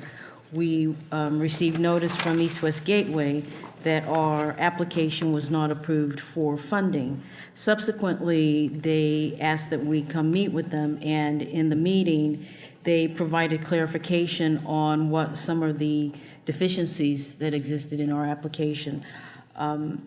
When this grant application was first submitted in 2013, Missouri Department of Transportation was a partner and were willing to contribute up to $1 million to help with pavement condition. This year, MoDOT has had financial difficulty and have been unable to make that same commitment. So in order for the city to move forward with this project, the city was willing to bear a greater cost of the local share, which would have been 20%, and the federal match would have been 80%. So in talking further to East West Gateway, they suggested that we break up this grant application in at least 3 phases. That way we could keep our cost under $1.3 million, and we would have a better chance of getting the grant approved. But since MoDOT was unable to contribute, we did our best, and the cost was 1.3 for the federal match, 337,000 for the local, which added up to a total construction cost of 1.68 million. We were also informed that had we submitted a rating on the pavement condition, we would have been able to get more scores that would have improved our cost efficiency rating. So the application fee of $6,000 plus will be reimbursed, $6,742 will be returned to the city since our application was not selected. What we asked at the Public Works Committee is if there's a desire for the city to start working on submitting another application should funding become available later on this fall. Staff would like to begin that work at this point, so we are not rushing to get it done, and that we have multiple opportunities to meet with East West Gateway for the review of our application. Thanks. Are there any questions? Alderman Saunders. May I also ask Administrator Conde that you address that $6,000 for the stop sign, that study that was discussed under that STP update with East West Gateway? Some of the residents are here to hear about that, and I want to make sure that they realize that, I told them if there's any possibility that Brentwood loses control of that stop sign or that intersection, we don't want any part of it. But it was brought up under that STP update. It was, and Mayor Thornton addressed that earlier. Staff met with East West Gateway, and on the East West Gateway staff was a former MoDOT engineer who worked on the I-64 improvement, and the suggestion was, which we also agreed with, that if we were to look at other opportunities to address the unconventional three-way stop, that we would need to meet with MoDOT, we would need to meet with Ladue. So the estimated cost of having an engineer look at the alternate solutions for us would have been the $6,000. Staff has not contacted any of the other two entities to start conversation. We just wanted authorization to be able to spend that amount of money should we get to that point. Okay, and what I wanted to clarify, Mayor Thornton, I did not know that you had requested him to go to talk to East-West Gateway. And just one other question, could you clarify or have clarified, does Brentwood have control of that stop sign and that side of McKnight? Because two of the attorneys in York Village have told me yes, and tonight someone said that's not true. Yes, I can. As I said in my report, I was the instigator of the... I didn't know you went as far as yeah, this. it got added to my list by some residents when I was out campaigning, and I tried to follow up on that. I did not realize how fully the issue had been vetted in the past, and I'm very happy to defer to the legions of professionals who have looked at this problem. So at this point, I would consider the matter closed. As far as I know, the city of Brentwood does own that side of McKnight Road and does own that stop sign. So we won't be making any change to that anytime soon. And again, I apologize. I was just trying to follow through on an election promise to look into something. One more question. Oh, Is there ever the possibility of a lighter safety if we put it in? Probably the county wouldn't allow that because of timing or something. Actually, I'm of the opinion, and this is just my opinion, that should we decide to do something there, that since we own the property, we can do what we like. But that's, Chris Thornton theory of property ownership, which may or may not be compliant with the law. Anyway, no, obviously we'd have to coordinate with the city of Ladue. Whether or not we need to get MoDOT involved, that's an open question in my book. But at this point, I would consider this to be a dead issue. It's been fully vetted. There's no real problem. Again, I was just trying to follow through on a campaign promise that I'd made to a couple of residents who asked me to look into it, and I was not aware how thoroughly it had been vetted, and there's no need to do anything, and the city won't be doing anything at my behest anytime soon. Alderman Plefka. Thank you, Mr. Mayor. So in an effort to further beat this horse to death, I just want to make sure that in terms of the consideration that was talked about in the meeting as to whether we should spend $6,000 initiating a study, that notion is dead at this point. It is dead. Thank you. Thank you, Mr. Mayor. However, That horse lives. Yes. I would request authorization for staff to move forward with pursuing a grant application for the Manchester Road. Oh, I but not, will okay. Not make that McKnight. motion. Manchester Yeah, Road. Manchester, not McKnight. Okay. Thank you, Mr. Mayor. Madam City Administrator, are you asking for that authorization at this point in time? Yes, I am. Okay. So, and is that the recommendation of the Ways and Means Committee? Since Yes. this is actually in the Ways and Means Committee report. It was in Public Works. It was public. But I'm sorry, Public Works. But I'll make that motion to move forward. So, I second. second. It's been moved and seconded that the recommendation of the Public Works Committee to apply for a grant for an STP grant on Manchester Road. Is there any discussion? Alderman Leahy. Thank you, Your Honor. Manchester Road's in Ward 3. We've dealt with this issue for 14 years. If I can give a little history for the benefit of the board. A, the area we're talking about is majority in a floodplain. So we have a problem with people wanting to come down in here and invest in buildings and stuff to establish businesses till we can fix that flooding. With the help of CH2 Hill and other efforts, we're going to work on that. That's no short-term fix. B, this grant is suggesting that the city looks at establishing a 90-degree square curb and better sidewalks. That's marvelous. The dilemma is in those areas that you put these curbings, you will cut off traffic access to businesses' parking lots. If you do that, you then make their buildings non-conformance for when they come in and renew business licenses, because they won't have proper parking and ability to do it. So now you have a property that is in a floodplain, and you can't give a business permit to, and now it's vacant. We have made the suggestion to look at doing this type of work as a business would come in under a new conditional use permit. Hopefully, because the depth of the lots along Manchester Road are not that deep, you're going to have to go deeper and take the buildings out and push things around a little bit so that you can establish a business with proper parking. If you do this, then you are now looking at the potential of increasing the depth of the properties and taking out residential homes.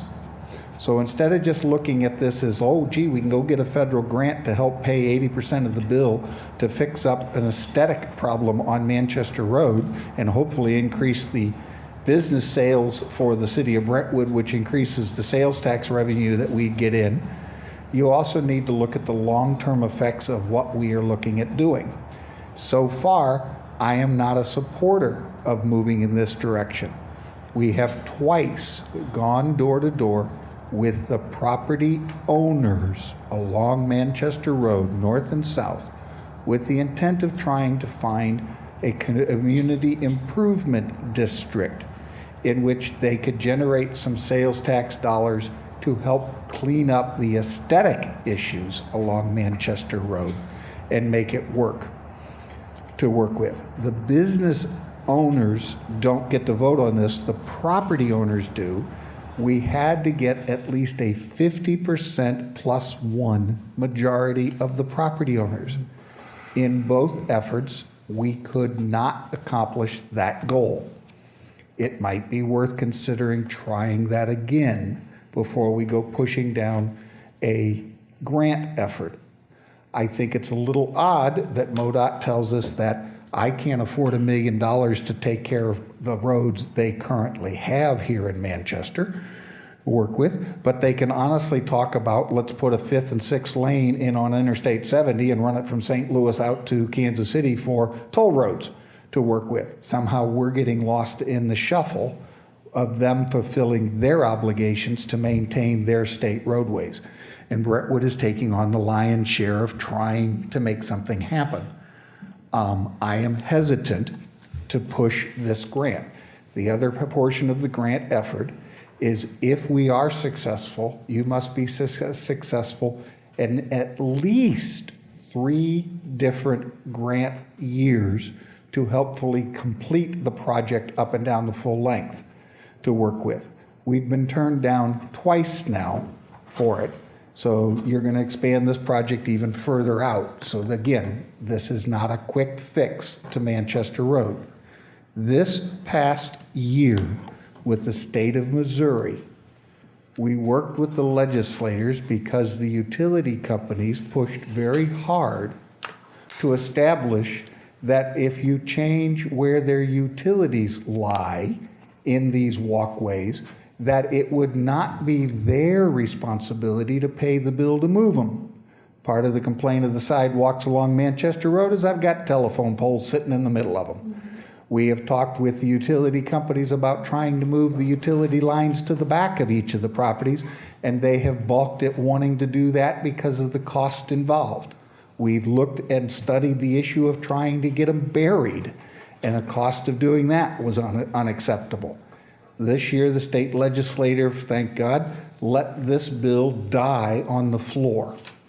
I do expect it to come back. So again, there's going to be another expense that somebody's going to have to come up with money to make that part of the program work. And currently, these utilities lie in your sidewalk areas. So your expenses would only go higher to work with. So your grant money may not cover the full cost of what we're looking at. Thank you, Your Honor. Thank you. Alderman Plevka. Thank you, Mr. Mayor. Did the Public Works Committee discuss any of these concerns in the context of making the recommendation with regard to this grant? I mean, I know one of the issues that Alderman Leahy brought up had to do with this notion of working piecemeal with applicants as they come in. And I know serving on planning and zoning, it's a hard thing to get continuity when you're dealing with an application at a time, rather than with a grant that covers more ground. I don't know so much about the 90-degree square curbs and whether or not they would effectively keep people from being able to drive onto certain lots. I mean, I know of curb cuts. I know that we do make them, and I didn't know whether that was considered in the Public Works Committee as they were considering this. Thank you, Mr. Mayor. Thank you. Is there any further? Oh, Alderwoman Saunders. The issue came to us like right before the deadline to submit the grant application. And at that meeting, it was suggested that we break it down into sections, but the engineer wasn't present, and then even when we came to the board. So it was basically kind of just basing it off of the 2013, because no application was done in 2014. And is that right? Yeah, we applied 2015, we skipped 2014. So it was really, we were given the application from 2013 with the knowledge that we knew they weren't going to approve it as a whole. So we had to break it down, and it had to happen really fast. So I think maybe this is why staff wants some lead time, so that we're not, at the last minute, we can start looking into options. I mean, I have to say for me, the curb cuts and all of that, and then you're starting to get a little bit out of my wheelhouse. And again, I know it involves the staff talking to the business owners about giving up some parking, and you got to keep trying to improve the area and looking for options. So a couple $1,000s doesn't sound like a whole lot of money to at least try to figure out some way that at least we could start doing the sidewalks or some improvements to start making it look better there.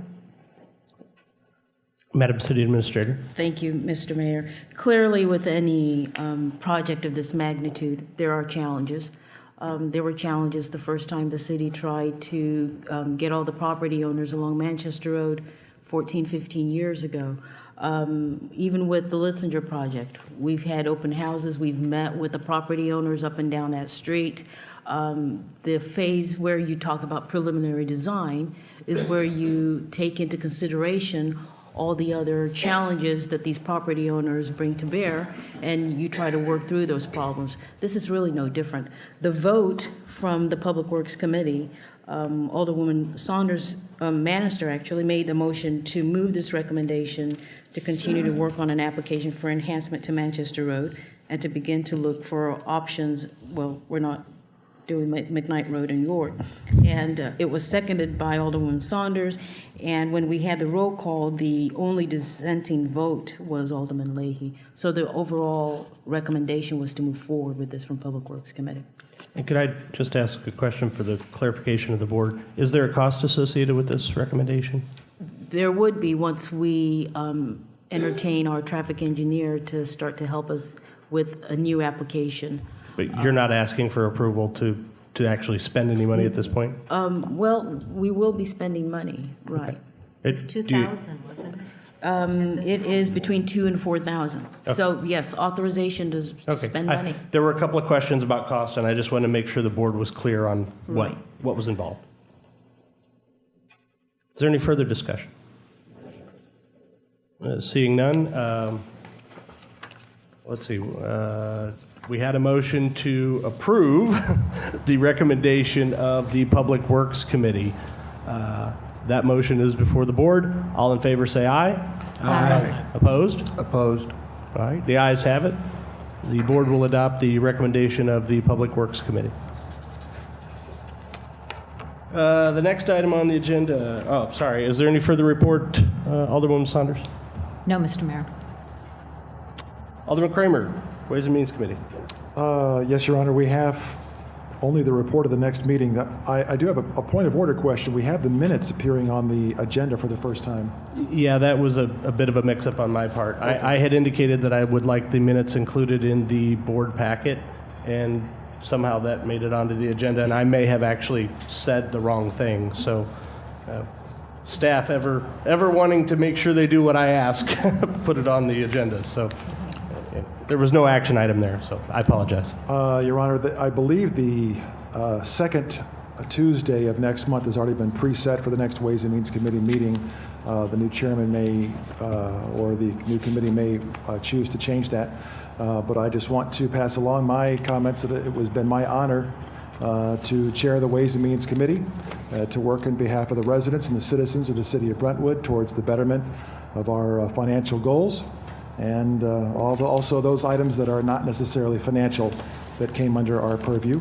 And Jared certainly enjoyed working with each and one of our committee members, and valued greatly the few, though vocal, with important words of those members of the public and our residents who came to those meetings and attended them on a regular basis.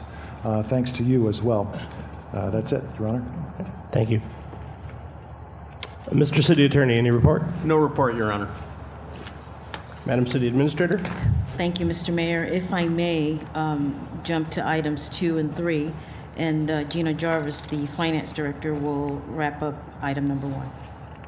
Okay, very good. So we have 2 requests that were presented to Ways and Means by Fire Chief Jury. The first one was an individual, a non-resident patient, was transported by our ambulance from her doctor's office near Clayton and Big Bend to SSM Healthcare Center.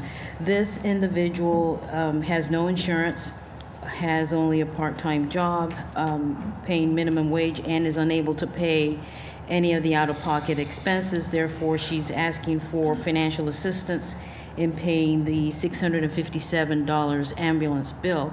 This matter was presented to Ways and Means, and the motion was to advise the patient to contact our billing agency to work out a payment plan. The city's policy for ambulance fee already provides that provision, so Ways and Means declined her request. So no action is required on behalf of the board unless the board would like to take up this matter for consideration. Okay, seeing none. Item 3. Second item is also an authorization for a settlement in the amount of $300 by a non-resident. Ways and Means made a motion to accept the offer of the reduced amount suggested by the patient's attorney, Girl Law Firm, in the amount of $367.50. There was a 3 vote in favor of the settlement, 1 nay. Okay. And it's the recommendation of the Ways and Means... to accept the settlement to amount. accept the settlement? Right. So, can I get a motion, please? I move that we I move that we accept the settlement offer from, as recommended by Chief Jury, the ambulance bill. Second. Okay, it's been moved and seconded that the board accept the recommendation of the Ways and Means Committee to settle this outstanding debt for the non-resident. Is there any discussion? Seeing none, all in favor? Aye. Opposed? Opposed. All right, the ayes have it. We'll go ahead and enter into that settlement. Director Jarvis.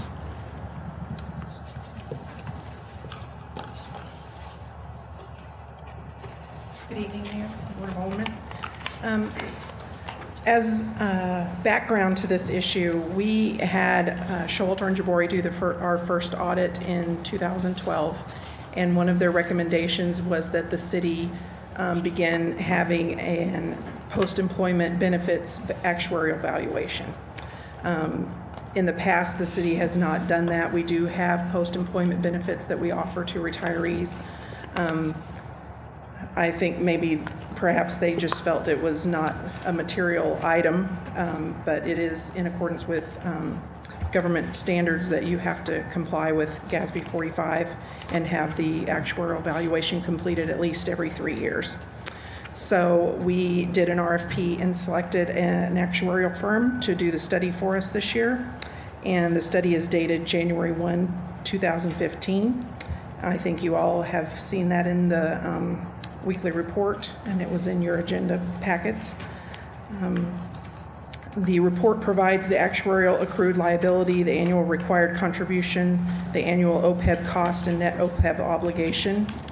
The net OPEB obligation is reflected as a liability in the city's government-wide financial statements as required by GASB 45. In addition, the information provided in the report will be reflected in the notes to the basic financial statements, which is also a requirement of GASB statement number 45. So we presented the report to Ways and Means, and they recommended that this be forwarded to the board for your approval and acceptance. Any questions for Director Jarvis? Alderman Schlesser? I would just say that everything she said was accurate. Thank you. I'm not an actuary, but I am playing one tonight. Alderwoman Saunders. The liability, though, that will be in the footnote, is that the $1,375,577? There are GASB schedules. The actual number that's in the financial statements is the net OPEB obligation. It's reflected as a liability, and that's the $18,000 number. So that is the only number that's reflected in the financial statements. And then the actuaries provide schedules that reflect the actuarial accrued liability, the annual required contribution, and the annual OPEB cost. So that information is in the notes to the basic financial statements as information. So we don't have to have the total unfunded No. listed in there? Okay, great, thank you. Any further questions? Thank you, Director Jarvis. Thank you. Can I get a motion to accept the recommendation of the Ways and Means Committee on this matter? I move to accept the recommendation to accept the other post-employment benefits actuary valuation services. Second. Okay, it's been moved and seconded that the board accept the Ways and Means Committee's recommendation to include the, what Keith said, other post-employment benefits actuarial services report. Is there any discussion? All right, seeing none. All in favor? Aye. Opposed? All right, motion carries. For the reports of committees, Excise Commissioner, no report. We'll get one of those soon. Library? No report. Municipal League is me. Historical Society, we have no need for a closed meeting. All right, is there any new business to come before the board? Unfinished business to come before the board? Well, seeing none, is there any new business to come before the board? Alderman Leahy, for what purpose do you rise? Announcement of Ward 3. Oh, right. Please proceed. Thank you. The Ward 3 meeting for the month of May will be Tuesday night, May 26th, 7 p.m. here in the council chamber. All are invited. Thank you, Your Honor. Thank you. Any further new business? Alderman Saunders, for what purpose do you rise? That we need to begin thinking about having a working meeting, because we're going to have to start addressing the compensation issue, which is going to require all of us to meet, and we're already mid-year, so I think we should start thinking about scheduling that. Okay. Any other new business? I have one announcement to make. I'd like to remind everyone on the Board of Aldermen, if you have not done it yet, to please go and complete your National Emergency Preparedness testing and submit the certificate of completion to the city administrator, as I have done. I'm done too. There you go. Good. Okay, seeing no more new business, hearing of any matter public at this upon request of any person present. If anybody has any public comment, please come forward, state your name and address for the record. Hi, I'm Tom Shipley, 31 York Drive, and hopefully here to have the very last word on the stop sign. There were, as Alderman Saunders said, there were a number of us here to reiterate our support of maintaining the stop sign, which has been there since 1964. And I'd like to recognize the mayor, one, for following up on a campaign issue that came to him, but two, understanding the larger issue and closing the case on the stop sign. So thank you. Thank you, Mr. Shipley. Any further public comment? Stebbing, 2612 Porter, and just listening to the comments about Manchester, and I understand we can't make drastic changes right now because of the grants and everything not making it. I would like to reiterate a proposal that I've been saying for several years. If somebody from the city or one of the aldermen could champion just going out to the owners of those businesses along the Manchester corridor and just asking them to kind of clean up their areas a little bit better, sweep up the glass from the glass company, sweep up the dirt.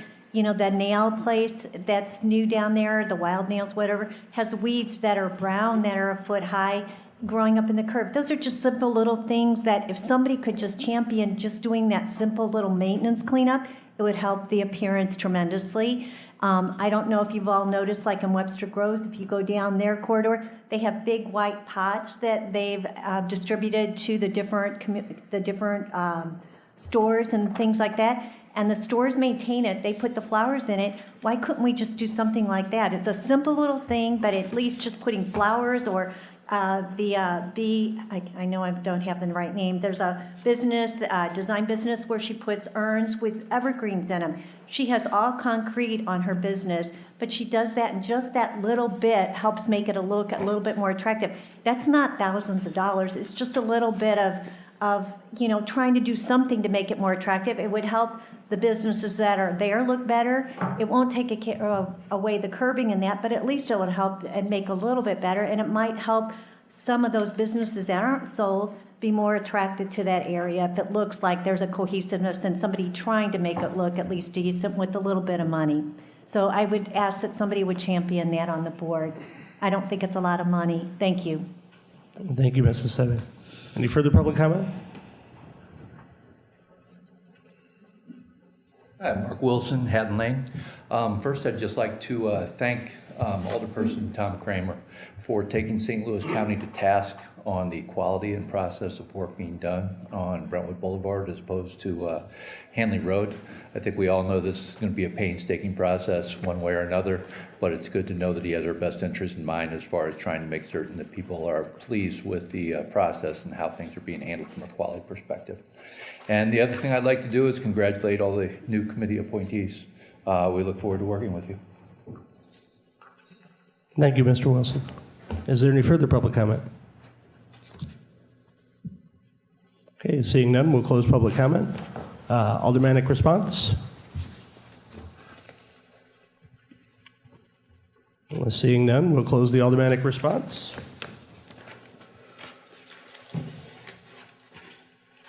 I believe we've come to one of my favorite parts of the agenda. Could I have a motion, please? Alderman Motion Leahy. for adjournment. Alderman Leahy. Motion to adjourn, Your Honor. Second. It's been moved and seconded that we adjourn the meeting. Is there any discussion? There's no discussion. It's a motion to adjourn. All in favor? Aye. All opposed? We stand adjourned. Great.